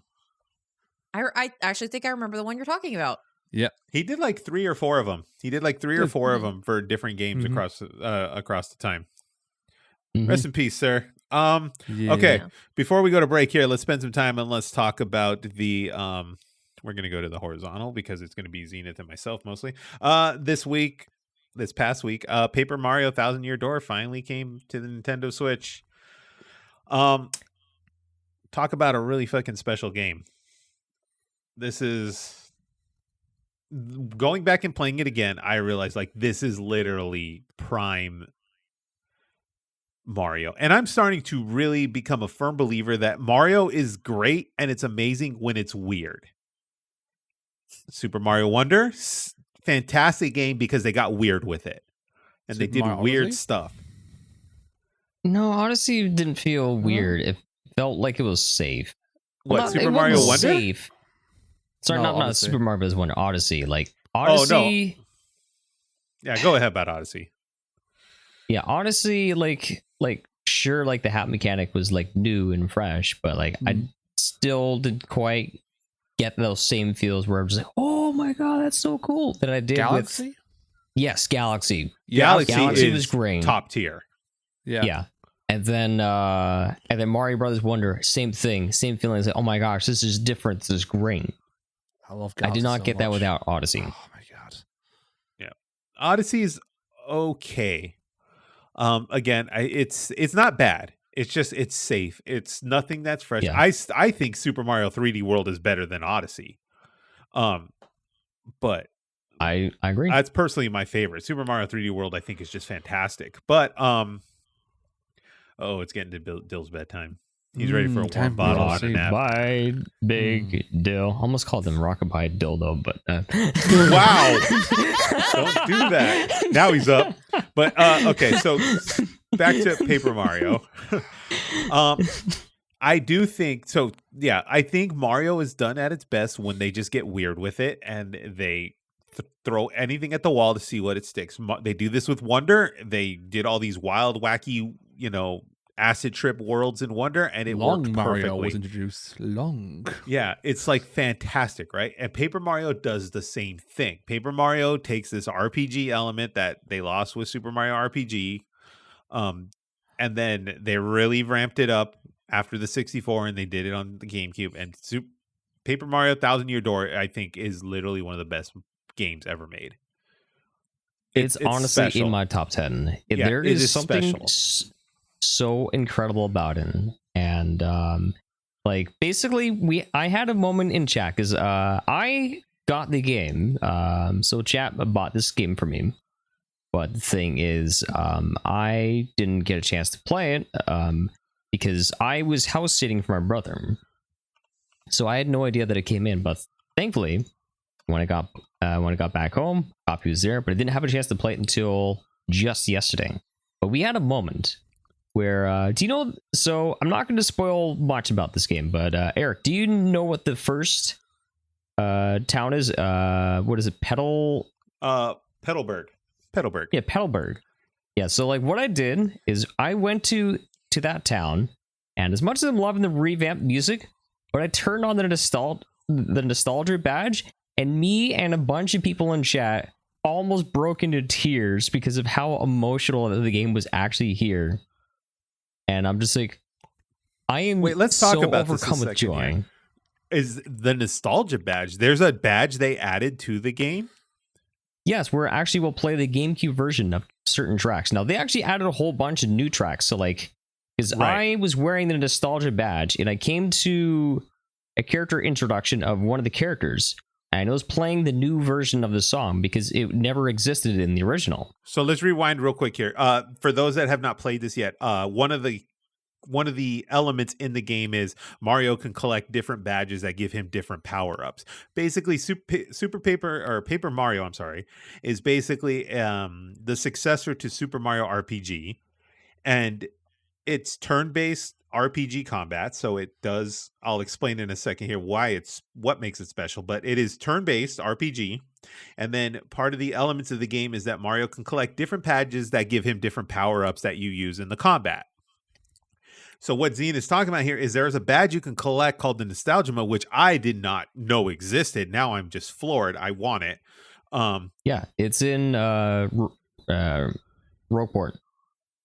Okay, I gotta go find it. It's in Rogueport is the first world in this game. So that's incredible. I did not know that. I'm going to go hunt that down now because I'm a couple hours in and I'm at the Dragon Tower. What did they call? I forget the Dragon Tower. Off the Hooktail top of my head. Castle. Yeah, the castle. So I'm making my way to the dragon. But what makes this game special is they throw all these different stops out at the thing, and it works. So when you do turn-based combat, instead of staying where you are and it turning into a turn-based combat scenario, it actually turns into like a theater stage with a production background and set decor and everything, and you're basically doing the combat on stage for a crowded like a audience of toads and shy guys and goombas. Yeah, and you And must then- wow the crowd with stylish Yes. moves if you want to increase your star power. Yeah, so increasing your star power gives you the ability to do specials and all that kind of stuff that you would use in the combat scenarios. But to get these, you have to go ahead and wow the crowd that's watching your battle. And then Mhm. you also have scenarios where there are people in the crowd that will sabotage your battle. Like Yeah. a shy guy will throw a gigantic rock at you. Yeah, and or basically like me, where where a toad wants to hand me a very helpful item, and I accidentally dropped the controller on my nuts, pressing the X button, and I went and smashed it. I'm like, fuck! Ow. Ow. I was so disappointed. It's these Very it's careful then when you're playing Mario. It's the elements like that because turn-based combat can get a little boring, especially if you're like leveling up in the game and you're constantly having to keep doing these battles. But the theater scenario for the game really does make it unique, and it keeps the combat scenarios fresh. One of the shy guys in one of my battles actually went up, like got out from the crowd, went up onto stage, pulled a rope, and it dropped a spotlight on my head and caused me damage. And like it's those little elements. I remember sitting in the laundromat yesterday. And I was like, "That's so fucking awesome." Now I remember why this game is so good. There's also adult elements in the game too. You come across a character in the second part, or in Petalburg, named Coops, and he's basically like a young, depressed Koopa Troopa. His father has died trying to fight the dragon, and he wants to basically like avenge his father's death and prove that he's not a coward. And you go through this whole thing, and you go into this castle, you find this pile of bones, and it goes into this emotional state with this emotional setting where Koops is like mourning this pile of bones, and the bones aren't even his father's. Oh, by the But then- way, Eric, there was a part. All right. So so spoiler warning for anyone that's playing this that's still playing it and don't want to listen to this. Now's your chance. So basically, I went. So in Hooktail Castle, right, Eric? Yes. So when you're fighting the dragon, there is a part where the dragon is trying to trick you. The thing is, it actually offers for you to smell its feet. And I remember this. And I was like, well, I'm fucking sold. And everyone in chat was like, what talking the back and hell? What? Feet fetish in a Mario game? I'm like, yes, guys. So I did it, and I fell for the trick, and I was like, delicious feet. Wow. There's a lot of adult themes to this, and the thing is, though, Paper Mario is a lot darker than you think, and Yes. And Morgan, how shocking was it to be like, oh, this is a Mario game. What the fuck? Yeah. I honestly I didn't expect that because I played through all of the OG one. I haven't even touched the remake yet. I do have it though. And I won't go into like details for anybody who is actually playing it for like the first time ever. But I will say that I have encountered things in the game before that I was like, oh, because like, you know, Mario's like it's a nice game. It's like it's kind of lighthearted in a sense and whatnot. And I was like, oh, there's actually kind of some heavy elements in this. I was I wasn't expecting that. Yeah, actually, there's quite a few like mature themes in it, and it's like, ooh, really walking the line of that E for everyone tightrope, aren't stuff we? like there's stuff that goes on in like the Princess Peach plot line of the story, and you're kind of like, this is getting weird. You're like, this is getting weird, but again, it's weird, but it's also what makes it good. Yes, it's what makes this game good. If you are going to play any Mario game, it would be 64, Wonder, and Paper Mario Thousand Year Door. Like those, I think and you Galaxy. can get, and Galaxy. Yes, I'm sorry. Like those are, you could do those 4, and you would get the best of the Mario in rounded. I'm sorry, and yeah, well, Wonder, I think to an extent, Wonder trumps Super Mario World, but. If you want old school 2D era, you want Super Mario World. 3D, you want to go 64 and Galaxy. And then modern era, you want to go Wonder and there. And then GameCube era, you would do Paper Mario. But Paper Mario Thousand Year Door is literally it's an unbelievably fantastic game. There are some things in here. So they definitely revamped this game. I noticed it off the bat that it didn't have the same like, and I think this might be one of the negatives I have for the game. I think they did a little too much with the 3D effect, or they modernized the look of it a little too much. At least to my eyes, it looks like they overdid it a little, and it kind of takes away the charm of it being Paper Mario in a way, but. I actually really like the lighting environments and a lot of like the interactivity, like the little puddles where you just smash your hammer and it just splashes of water everywhere. But speaking of revamped, I'm not going to spoil. But Eric, you played all of Paper Mario Thousand Year Door from start to finish, have you? I did not finish it. I got probably maybe 3 or 4 worlds in, so maybe halfway. Okay. Well, you might have run into this, and it's actually something I did discuss on many podcasts ago, where Paper Mario Thousand Year Door, as great as it is, has one major elephant in the room, and it's backtracking. And guess what? There's a lot of this. There's a lot of that in the game. And guess what, Eric? They fixed it. They made it much better. I'm not going to tell you why. I'm not going to tell you how they did it. Because there's even a part where I experienced early in the game where I was like, oh, they put a pipe here. That was never in the original. Fuck yes. I don't have to go through the fucking thing again. Thank you. Yeah. They do that a lot. Because you get like the stars to open the door. And then you have to travel all the way back to underneath Ridgeport, right? You have to like travel all the way back. In the GameCube version, you had to go all the way back to Ridgeport to get underneath. Yeah. Going from, so like as much as I love Thousand Year Door, the biggest problem that I had with it And why I preferred the original is you have these great, beautiful, glorious worlds that, yeah, they might seem a bit small, but they have a lot of charm, but make me go back and forth, back and forth, back and forth, back and forth. And then by that, the charm is gone. And you're just like, dude, I just want to get through this fucking game so that I can go to the next fucking world and be on my day. I'm done. Mm-hmm.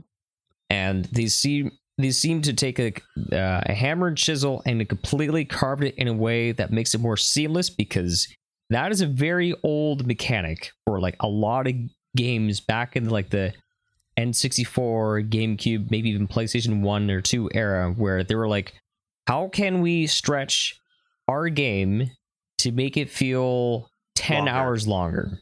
Yeah, and that was in order to meet our quota. I think Skyward Sword did it. Wind Waker did it too. I think, where you had to travel in the boat to get to all the different areas. Yeah, there was a lot of games that did that. So, yeah, it's a thing. But I will say, to kind of wind it down here, it's been graphically revamped. It looks a lot more 3D than the original one does, or the original release does, and I think that might turn me off a little bit. I really enjoyed the look of the original release, but it's a modern system. It's technically a remaster, so I get why they did it. It's not the end of the world for me in terms of this game, but it's just so well done. $59.99, on the Nintendo Switch. You can get it on the eShop, you can get it at your retailer. Go buy it. It's damn good. I don't sing the praises of very, very many video games, to be honest. I'm kind of like, I technically can be kind of negative about a lot of video games, but like this one I think is truly special and it's worth every penny. And go buy it. The remake looks great. It runs incredibly nice on the Switch. The load times are a little long for some of the stages in it, but it's just beautiful. There are little throwbacks in it that are nice. They mentioned the Game Boy Advance and they mentioned Fire Emblem when you talk to one of the characters in Petalburg, and I thought it was an incredibly nice touch that they kept that element and did not modernize it with a different game on the Switch. Like, I'm surprised they didn't change it to like, I'm playing, Fire Emblem Rage or Engage on the Nintendo Switch. Or no, they kept the Game Boy Advance Fire Emblem shout out, which is indicative of that era when this game came out. And it's nice little charms like that. I'm going to go hunt down this nostalgia badge and hear some of the original music. The GameStop exclusive pre-order was a slipcover that goes over your copy, and it has the GameCube banner along the top of the sleeve, so it looks like the original copy to an extent, obviously. Yeah, so much love went into this remake.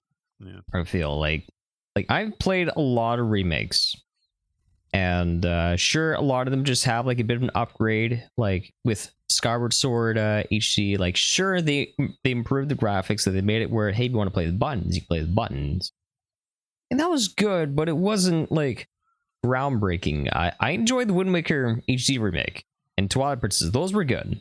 I enjoyed the one for Ocarina of Time, and that was good. And then there's the Last of Us Part 2 remake, and I'm like, what are you doing? There's no difference. Right. But then you play a remake from Paper Mario 1,000 Year Door, and it's got to be up there with like some of the best remakes that I've seen in like ever. So, Dill, does any remakes come to mind when you think like Link's Awakening? I think was a very good remake. Yes, honestly. Link's Awakening is very good. That was an example of a game that I'd never played the original version of, but I've seen footage of, and then I played the remake version, and that was like 10 out of 10. That was very well done. That one needed a lot of work too, because the Game Boy, it was hard on the Game Boy because you used to have to switch the weapons in and out of your menu because you only had two buttons. Constantly. Yeah. That's a big example of one that I can think of. I mean, I want to say a Pokemon game, but you're going to probably grill me if I do say it. I mean, they all look the same. Well, then again, no, like, Let's Go Heart Gold Pikachu and Soul and Silver. Oh no, Heart Gold and Yeah. Soul Silver. I'll let you have that. Those are That one's Yeah. one of the best remakes that they've done, in my personal opinion. And those Yeah. were good. I mean, Let's Go Eevee and Pikachu. Yeah, they're Yeah, 'cause pretty it- decent remakes. Because like they remade it in a way where it's like, hey, it's 3D, but also here's something different. Yeah, but you have to use like a different controller. You can use a different controller for it if you want, and it basically incorporates Pokemon Go into a mainline Pokemon game. Yep. So I think we're yeah. missing the biggest. I mean, I think we're missing the elephant in the room, and that's Resident Evil 2. Oh Yep. yeah, that was very good. I know people are gonna be like, "Well, no, Mhm. 4 is the best of the remakes," but I think Mhm. Resident Evil 2 really just Yeah, that kickstarted all the Resident Evils because like if it Yeah. wasn't for that, we wouldn't would have never gotten 3 and 4. yeah. Well, And we if don't you talk about really 3. you talk about a mind blowing remake, yes, the Resident Evil 2 remake is mind blowing because it was something. It went from Yeah. something that completely made it into a whole different experience that's just phenomenal. Yeah. And and Capcom is now like fully going in with like remaking Yeah. a lot of the old Resident Evil games. The next rumor is that possibly either remaking Zero or Code Veronica. Apparently, One of those. Yeah, see, You know, which Code I feel Veronica is a proper one. I or think a Code popular one. Veronica definitely should get the remake if that's the choice, because Zero you can still play on PC. Code Veronica, I think, is a very hard one to play unless you have like original hardware or something like that. Well, interesting enough too. Back to Thousand Year Door here. During the pandemic, Thousand Year Door was a $170 to $200 game on the market for a Jesus. GameCube copy. I took a look yesterday just for the shits and giggles of it. That game is now $60 on eBay. Yeah. So Yeah. if you bought that game I'm at the sorry, peak, I'm going to enjoy my brand new shiny Nintendo Switch Paper Mario game. Don't we love each other? Oh yes, Yeah. we do. it's beautiful. It looks beautiful on Give the it a kiss. GameCube. I don't have an OLED, so I don't know how it looks on the OLED, but it's beautiful on the Switch either way. What a gorgeous game. 10 out of 10 praises for me. I say go buy it. We're gonna go ahead and we're gonna go take a break here. We will be back shortly. This is Good Friends, Good Games, and we'll see you in a moment. And one. Okay, we're back. Zenith's gun is done. He finished. The look on his face is no one can see it because you're on the hold on. Wait, you Hold need on. to squeeze in a little bit tighter. Yeah. There you go. Secret vibrating man. Yeah, no. Okay. We're gonna round out the pod here. Pow, for those that know, Pow does the she edits a lot of the clips that are starting to go up on the TikTok and the Instagram reels and all that kind of stuff. So Pow does a lot of the editing for the pod here for those things. She chimed in and she had the topic for the panel here today. Games that have made you guys emotional or have hit you in an emotional fashion. So real quick here, I'm going to go around the panel here and we're going to rattle off a game. So Dill, we're going to start with you. What's a game that made you emotional? Most recent example, the game that basically made me both emotional and speechless was Marvel Spider-Man. Okay, hold that thought there. Morgan, how about you? What game do you have that made you emotional? I think I'd have to say Final Fantasy X. Okay, It just like and Zine? really hit me. That Just is hit my you, huh? exact same answer. Okay, so we got Fantasy two, X. Final Ooh, Fantasy okay. X, and we have Marvel Spider-Man. The first one, or which Spider-Man? The first one. The first The one. second Okay. one, it would have been more emotional had the thing that I thought was going to happen, but it ended up being different. So, and I go through this one a lot because I think I talk about this a lot. This is probably one of my most favorite games of all time. The Last of Us, the original PlayStation 3. Last of Us Last also of Us. made me emotional. Yep. That was very Yep. impactful. And then also, crazy enough, two Final Fantasies, Final Fantasy 4 and Final Fantasy 7. Oh yeah, I'll probably also add Final Fantasy VII Rebirth in there as well because, dear God, that was a lot of emotions. Okay, so let's go ahead and let's start back with Dill here. So, Dill, Marvel Spider-Man. What about Marvel Spider-Man impacted you or hit you on an emotional level? Well, I mean, being the fact that we hadn't had a great Marvel like a Spider-Man game for a long time prior to that was one reason why it was quite an emotional ride for me. The main climax of that emotion was the ending to Marvel Spider-Man for sure. Which, do you want me to go into the spoilers? I mean, it's the first game. That game's been out for what, 5 years now? 6 years. 6 years. I think 6 you're years. safe. We'll do a mild spoiler alert here now. Spoiler alert for Marvel Spider-Man. Mild spoiler. So after everything went down and everything like that, it was the final scene that Aunt May is in, where she's literally on her deathbed, and Peter has the cure right in his hand for her, but he has to choose between her or the entirety of the city. Like, the needs of the many outweighing the needs of the few, basically. And the thing that still makes me emotional to this day is that he's in full Spider-Man outfit. He's thinking that May doesn't know who he is under the mask. And when he goes to try and give her the cure, she just says to him, "Take off your mask. I want to see my nephew." And I remember, yeah. To this day, I can't watch that or think about that without getting emotional. Because you're getting emotional right now. Just if those are watching in the channel, Dill is literally getting emotional right now, and it's okay. Every time I think about that, I tear up. I remember the first time I witnessed that, and I was done for like the rest of the night after that. I was just like an emotional wreck, and still am to this day. I think that was one of the most devastating but best ways to end a Spider-Man game on the first game. Like, it really just presented an emotional shock throughout the entire community there. Like, you have a clip of you experiencing this on your Twitch? I believe so, yeah. Please send that over. I would love to watch it. I will find it. It's from like 5-6 years ago, but that's okay. Did I don't remember. Do they drop the "with great power comes great responsibility" line in that part of the game? I don't remember. I think he says it like jokingly a number of times in his quips. There's a lot of quips that he says in Marvel Spider-Man. He drops that quite a bit. But yeah. Every time I think about that ending, I just immediately get back to when I first witnessed it, and I cannot help but tear up again and again and again.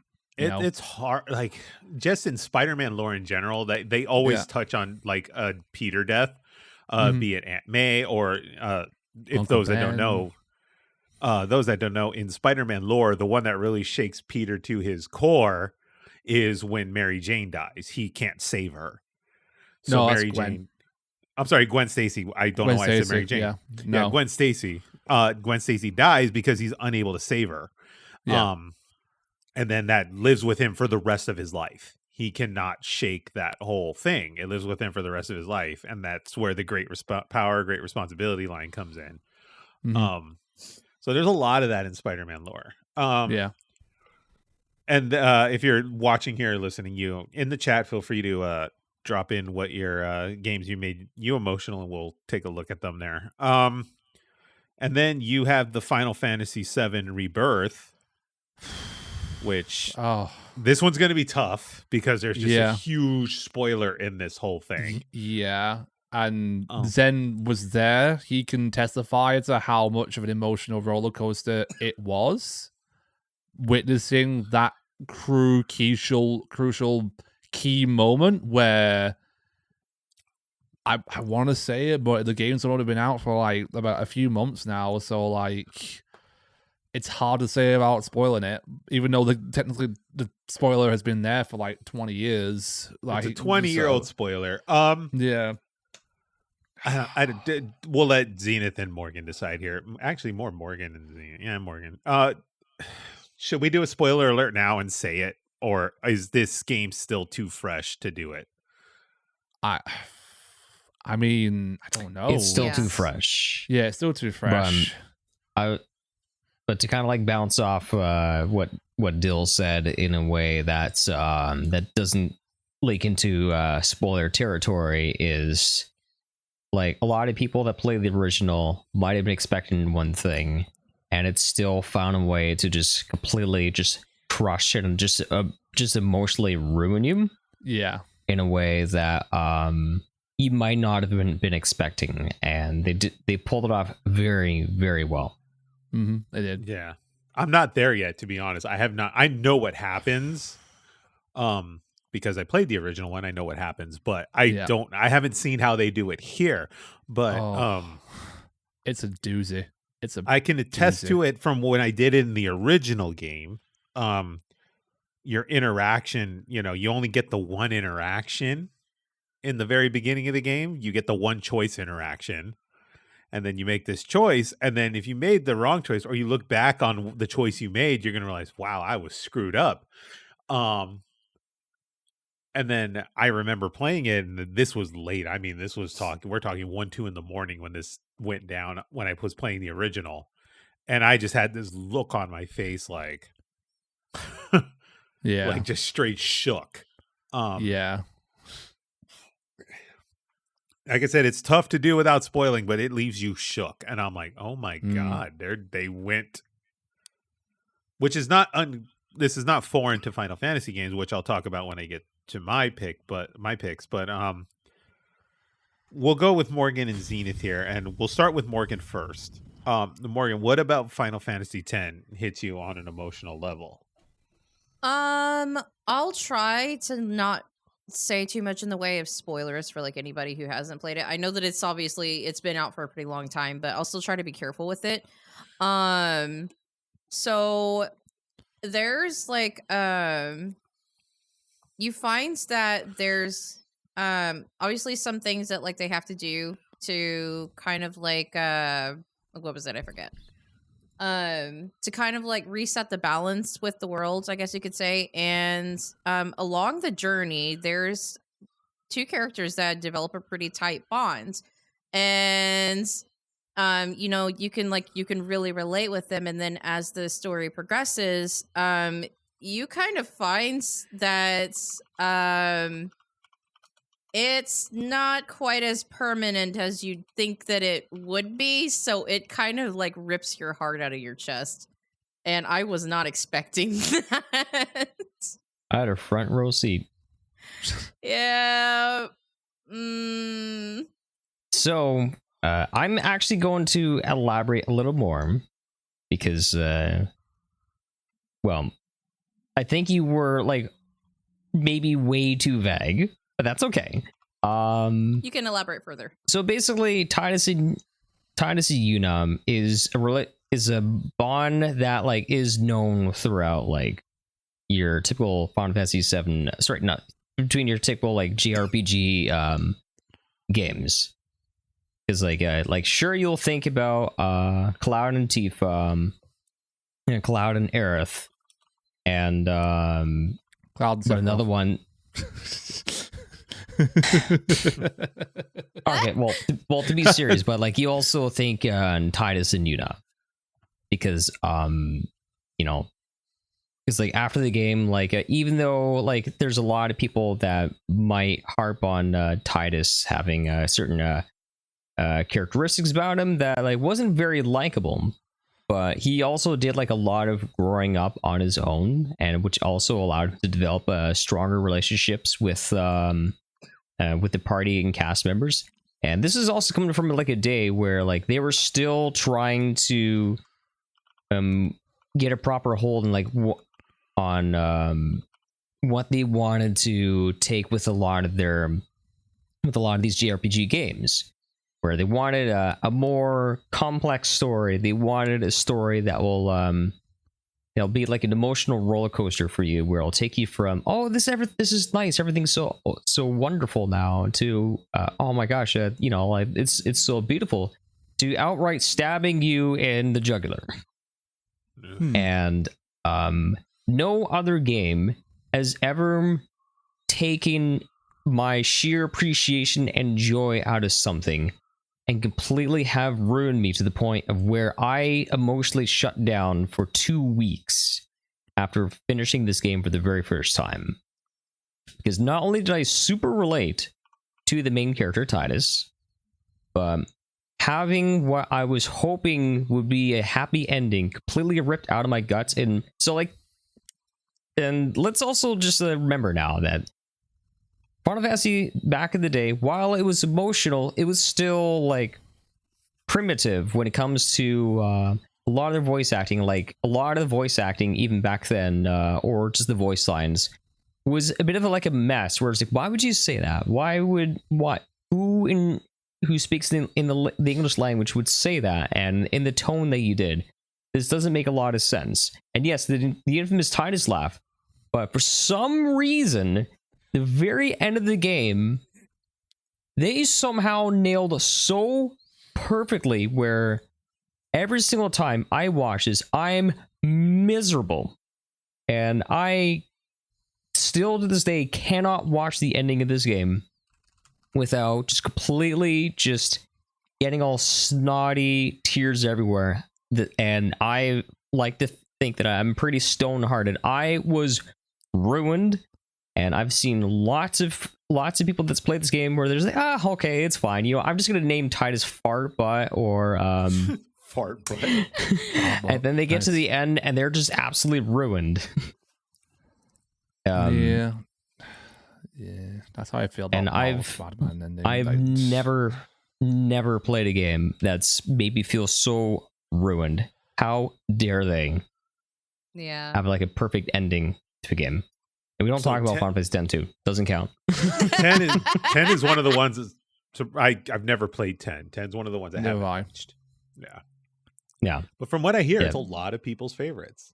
If you do play it, even if you're like, oh, fucking Titus, by the end, you'll be like, oh no. Oh, okay. Okay, I get it now. I'll go ahead and I'll touch on some of mine here. So first off, we'll talk about The Last of Us, because the Last of Us is literally probably one of the most important video games ever made. It really did. It's not the first time a game has been really cinematic. You have games like Metal Gear Solid and other things, and games like that of that echelon that made, video games kind of cinematic. But there's something special. Even Uncharted was really cinematic by Naughty Dog. Uncharted's very cinematic, and it's this huge, big, Indiana Jones style adventure that plays out like a movie does. But there's something special about The Last of Us where it really it's the dramatization of that cinematic feel in a video game. There's something very dramatic and cinematic in like cinema quality about the story they tell in The Last of Us. It's a story, basically. It's full on zombie outbreak. It's straight dead zone. Resources are gone. It's literally the fight for survival, and you have a child named Ellie, and the world's survival literally rests on her shoulders. And this child has lived in solitude because she's been protected because of what she can do for the world. She basically is immune to the outbreak, and the cure for the outbreak possibly lies in her genes. So in the concept of the game is you escort her as Joel through the war, through America, to get her to the hospital where they can, ultimately she's supposed to sacrifice herself for the sake of the cure. But along the way, Ellie's discovering all these facets of life in a world that's completely gone to shit. Betrayal, suicide, death.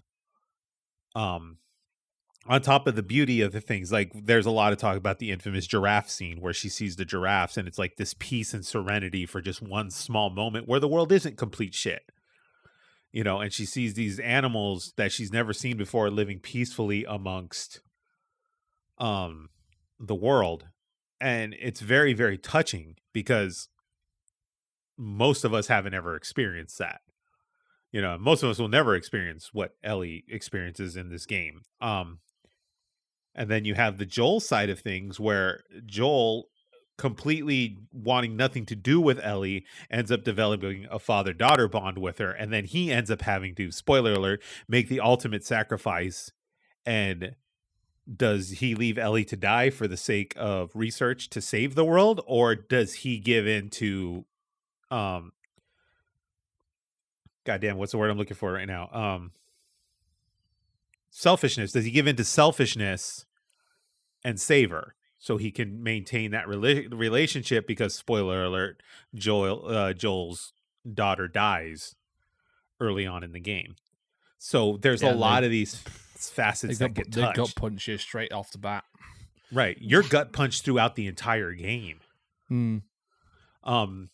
And then you have the story plots like Bill and his partner. They don't touch on it as much in the game. They touched on it a lot more in the TV show, but there are elements of, you know, Bill talking about how he's gay. And I mean, I will admit, after I watched the first episode of The Last of Us, I haven't watched any of the other episodes since after that, because that one was like an emotional roller coaster as well for me. Jesus Christ. Right. And it's interesting how they took, which I think was already a good aspect of the story. You know, Bill lives a life of depression basically because his partner is gone. But then in the TV show, they put it in a way where he dies happy because they died together. God, that episode was so hard to watch. Right. I loved and appreciated it, but like, oh my God, my feelings. I was broken after that episode. Yeah. God. It's like in video game aspect, it's like the video game had the worst outcome for Bill and the TV show had the best outcome for him. Pretty much. Like the two scenarios right there. Right. And that game is just, to this day, it still rocks you, you know, back and forth. And then the second one, say what you will about the second one, the story in the second game is just as gut punching, you know, in terms of the concepts and what they talk about, or the concepts they touch on that in that game. You know, the first game really teaches you, like, it really has you question sacrifice. And then the second game has you question revenge, like throughout the whole concept of the whole game. And they're just topics that are very deep and very tough to, they do it in a way where there is no black or white to it. And I think that's what makes you really question the concepts in the game, because there is no black or white to it. It's all gray, you know, like, when is revenge an acceptable, you know, not necessarily acceptable, but when is it a reasonable thought, you know, and those kind of things. And that's stuff that is hard to digest because there's answers to all of it. It's never black or white. It's always in the gray, you know, especially when it comes to people and emotions and experiences. So kudos to that game. That game to this day still strikes me every time I touch it, you know. Final Fantasy IV. We all, like, there's a we all have a Final Fantasy in us. Final Fantasy IV is interesting. If you do not know Final Fantasy IV, it's 4 in Japan, but in America, it came to the Super Nintendo and was Final Fantasy II. But now they've corrected all that, and you go to Steam, it's Final Fantasy IV. There are 2 characters in Final Fantasy IV. They're the names of Palom and Porom. And basically, they are these 2 little snot-nosed kids that join your party. And they go through this adventure with you. And you reach this stage in the game where, this is going to be spoiler alerts, but this game is decades old. You reach this point in the game where you're in this castle. And these kids possess magic powers. You reach this castle and you're trying to get through this door, but it's a trap and the walls of the castle start closing in. And what happens is these little snot-nosed kids that you've been traveling with through this whole portion of the game that have been getting on your nerves with their little attitudes and everything, they show literal bravery and heroism, and they use their magic powers to turn themselves into stone in a sacrifice. And that's to stop the walls from closing in on you so you can proceed in the game. Damn. And that one took me because they were kids. Like these were not grown adults like in, Final Fantasy 7 or in 10. These were kids that made the ultimate sacrifice and sacrificed themselves so you could proceed. And that hits, and it's interesting to watch because you're watching in Final Fantasy 4 is old school. It's literally top down 2D. So there's no cinematic to it or nothing like that, but you can clearly see what happens and what they do. And then you're kind of like, did that just happen? And that was, I watched that years ago playing that game when I was, probably in my Super Nintendo era. I was probably 11 or 12 at that point. And you're just like, damn. Yeah. Yeah, so that was a shooker for sure. And Prom spoiled the rest of it for everybody else.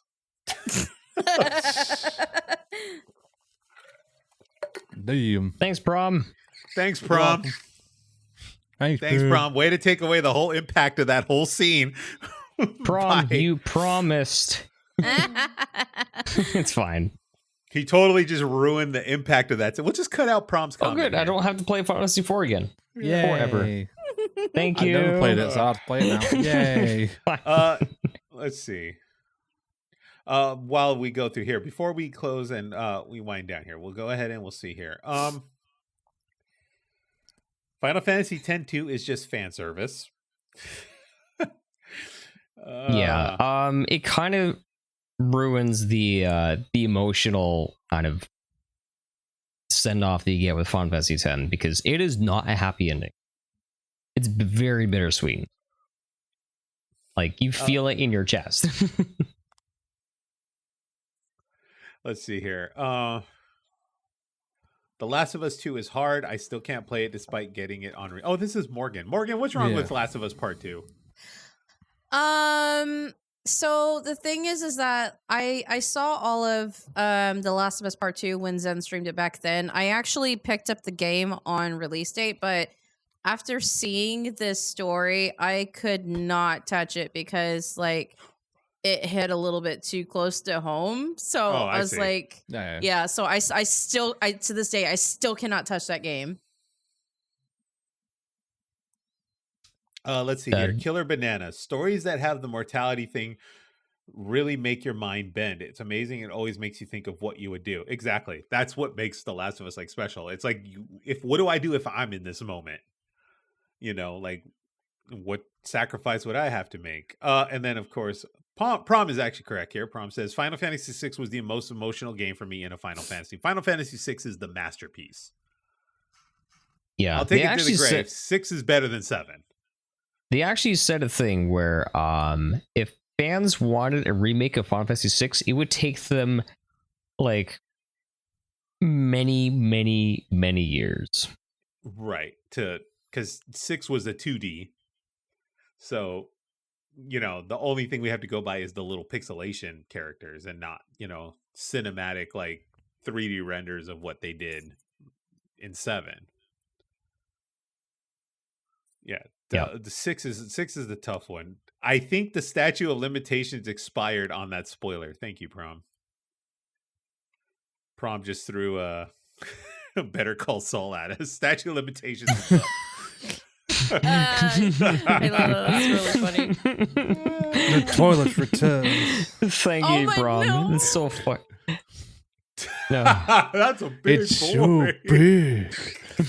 So big. Give her to me, Chandler. I want it all.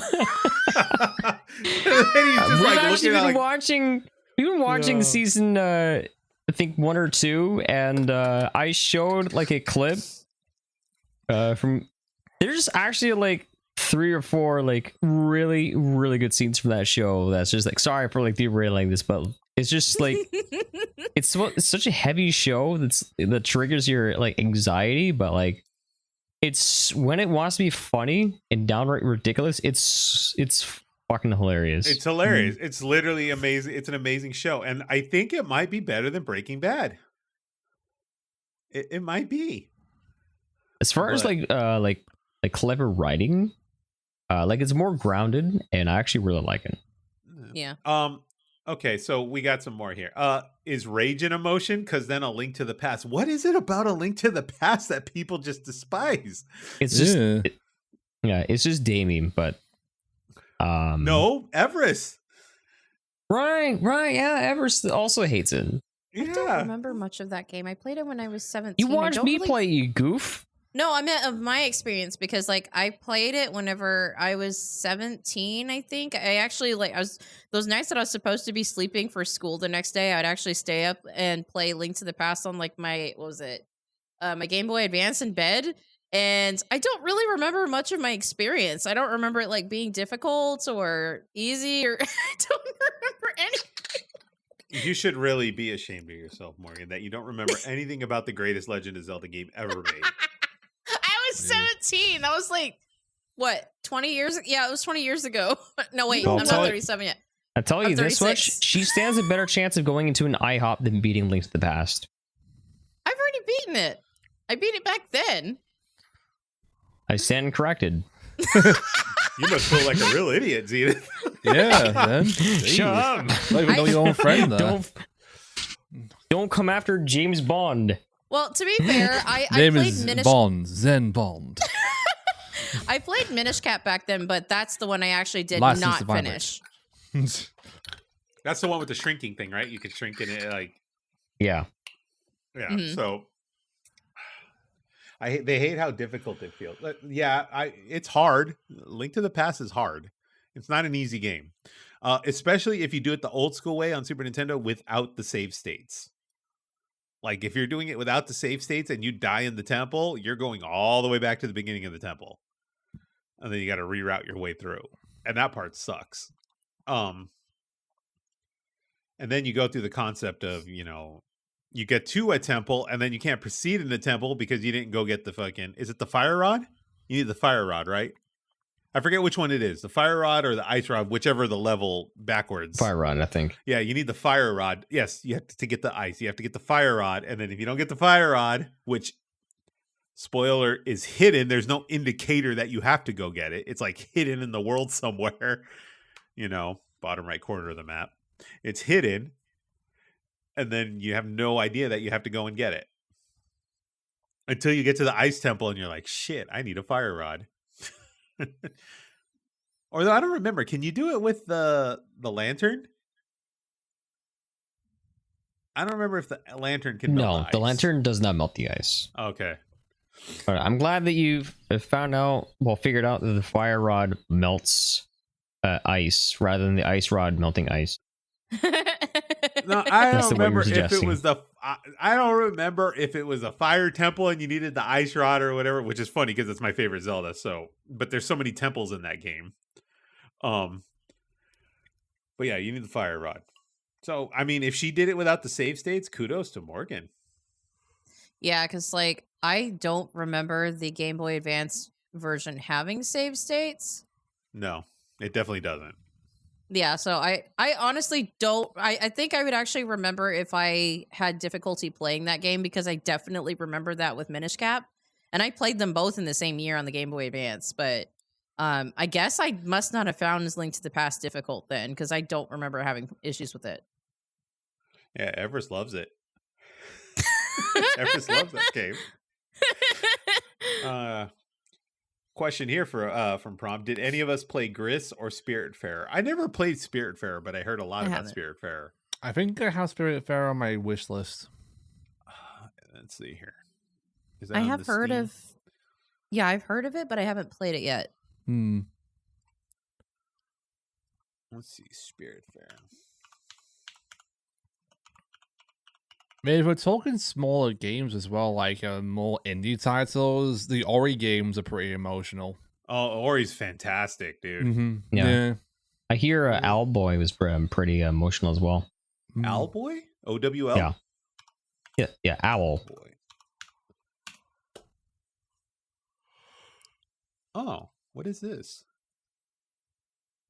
Yeah, it actually might not be up your alley, Eric. Is it a Metroidvania? That's what I'm looking like. Some along the lines of that. Very cool.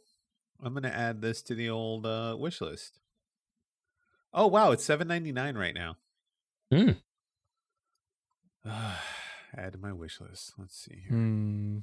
Just wait until the Steam summer sale starts this month. No, does it really? If you look it up, yeah, I think it said June when I last looked it up. Yeah, 21st or no. something like that. I When think I forget. is the next Steam sale? Hold the line, boys. Here comes the Steam 27th of Summer June. Sale. Yeah, Oh, 27th okay. of June. All right, so those are our emotional game picks here. One last question before we close out the pod. Since we're talking about the Steam Summer Sale, what's the one game we got on our list that we're hoping we can pick up cheap? What are we hoping to grab cheap here? Oh, I have to look at my wish list. I need to check my wish list too. Load, I'm Steam, also load.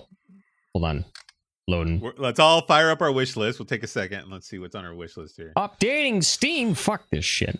Wait, what? Oh, it's updated. Well, top of my list is Hades 2, and I don't think that'll go on sale because I that came don't out think so recently. either. No. Yeah, because that is way too new. Yeah. Oh, I haven't updated my list in a minute here. Surprisingly enough, I have Final Fantasy X and 10-2 on my wish list here. Ooh, I think I know exactly. Armored Core What game I 6 want? probably would be pretty cool All right, as what game do you well. want, Zenith? So, I am looking for a game that there's no way this is gonna come down, but you never know. A game is it remastered one of the old Wizardry games. So basically, I have an idea where if this goes on sale, then after I'm done my RPG stream session, I might fire up a new one with this new game. Because then even I wouldn't know what the hell. What's the remake called? Wizardry Proving Grounds of the Mad Overlord. So think of it I see remastered here. like the first one. Oh, this looks nice. $34.99 right now. I don't know. It depends on when it. This is not gonna drop because it came out literally like 6 days ago. Yeah. Yeah, Badge. so that's well. not gonna happen. But actually, surprisingly enough, I'm hoping here. I'm hoping for I'm seeing it in my list here. I'm hoping Helldivers goes down. I'm waiting to join democracy. Although, Dill, are you still in Are you still fighting for democracy? I have given up fighting for democracy since Sony are bitches. Okay. He's Yeah. all about the Republic now. Yeah. Technically, Sony are all about the Republic because they're the ones who are like have ruined the game for me. So, Man, he's really bitter. He's really fucking bitter. I mean, the whole motto of Helldivers 2 is either we all dive or no one dives. And if Sony is preventing people from being able to play the game, then what's the point? You're a better man than me, Dale, because honestly, it's not bothering me that much. I mean, it goes on sale. Hold the line, Dale. Hold the line. Unless Sony decides to try and like baby with something else, like, you know, Bloodborne 2 on PC, I am not moving. You say Bloodborne 2? Well, Bloodborne on PC will do. Oh, why'd you just ask for a winning lotto ticket? Exactly. See? Give that. Okay, so I have I'm looking forward to Helldivers 2. Mortuary Assistant, I'm also waiting to grab. Why would I definitely say Elden Ring DLC? That's the one thing I'm looking forward to this year. Dear God. It comes out in like 3 weeks. Okay, Sony, you're forgiven. No. Give me my fucking Elden Ring DLC. I'm playing it on PC, so Sony can fuck off.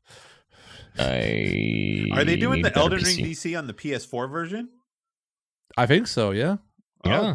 Zenith, Yeah, looks like you it's can on jump every in. platform that it's released on, so like technically anyone on the PS4 can play They can it have as my well. money. I'm playing Elden Ring. Yeah. Yeah. And then on top of that, I have the Mortuary already pre-ordered Assistant. that, though. I'm looking forward to the Mortuary Assistant. I'm hoping that drops. And then the Gunk is in here. I put the Gunk. Yeah, the gunk is pretty good. Put that gunk in there, Eric. I don't know if this will go on. I don't Morgan, know what if do this you will got go on on. your Morgan? What do you got on your list? I think I would probably, after looking at it, I think I'd probably also say wizardry because I'm like, I honestly like these kinds of games. So I know that it just released, so it's not likely to go on sale. But if it does, then I'm just gonna hop right on that. If Stop they liking do, what I like. yeah. I happen my. to like what I like. I don't like stuff just because you like it. Don't make me vibrate you. Oh Ooh. my god. Well, we'll end the episode She's there. done. Yep. I would say that's Fucking a good point to end. Slater. Yeah, I think it's time. Dill has rest to get. He don't got time for this. I got Whoa. work tomorrow, Get so out of here. Let's see. I'm looking through the chat here one more time. Yep, 4 weeks until Gabe yanks our wallets again. Yep. yep. Are you ready? Let's see. Dill is definitely not American. No more democracy and blowing shit up. Mortuary Assistant's amazing. I personally haven't played it, but I've watched it a lot and it's awesome. Blame Sony. Zen made it seem like he had a buzz button. He does. Let's see. They just hate how difficult it feels. Let's see.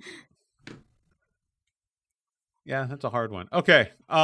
That is that. That's episode 42, everyone. Administrative stuff here. Next episode is 14th? 15th? June 15th. 15th. Thank you. 15th. Next episode is the 15th. I know I haven't done any back to the backlogs on Twitch lately. I am taking a moment to upload the episodes I have stacked. So we're going to get those edited. We're going to get those uploaded, and then I'll be back on Twitch to record some more. Yeah. Sorry, guys. Eric's backdoor is backlogged. Yes. I'm going to go eat some Taco Bell to unload my backlog. Oh my. I got a Doritos Nacho Supreme waiting for me. That sounds amazing, though. Or no, what is it called? The Doritos Locos Taco or some shit like that. Whatever it is. But yeah, back to the backlog. We'll come back. I just got to get some episodes uploaded so I don't stack anymore. But yeah, we'll be back the 15th. Congratulations to you two on your St. Jude campaigns. You guys deserve you guys get a well-deserved break, hopefully. I'm sure tomorrow, so Yep. Zenith, are you going on today? No, but I'm also streaming tomorrow. I got more Paper Mario to play. Hell yeah, more Paper Mario. I'm actually doing a little thing with Paper Mario where I have chat decide whether my badges are one time or use in battle. Ooh. Or if I can use them whenever I want, or if they're banned. It's been a nice spicy way to. So basically, I'm playing it like as if it's Sticker Star. Gotcha. Alright, cool. I'm just gonna be returning to Kaiser Wyoming, and I'm incorporating the wheel of games that I made for St. Jude into channel points for my channel. And it has 12 games on it, so that's gonna be fun. Good. Yeah.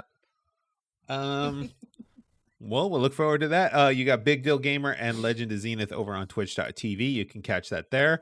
As for this channel, you can do !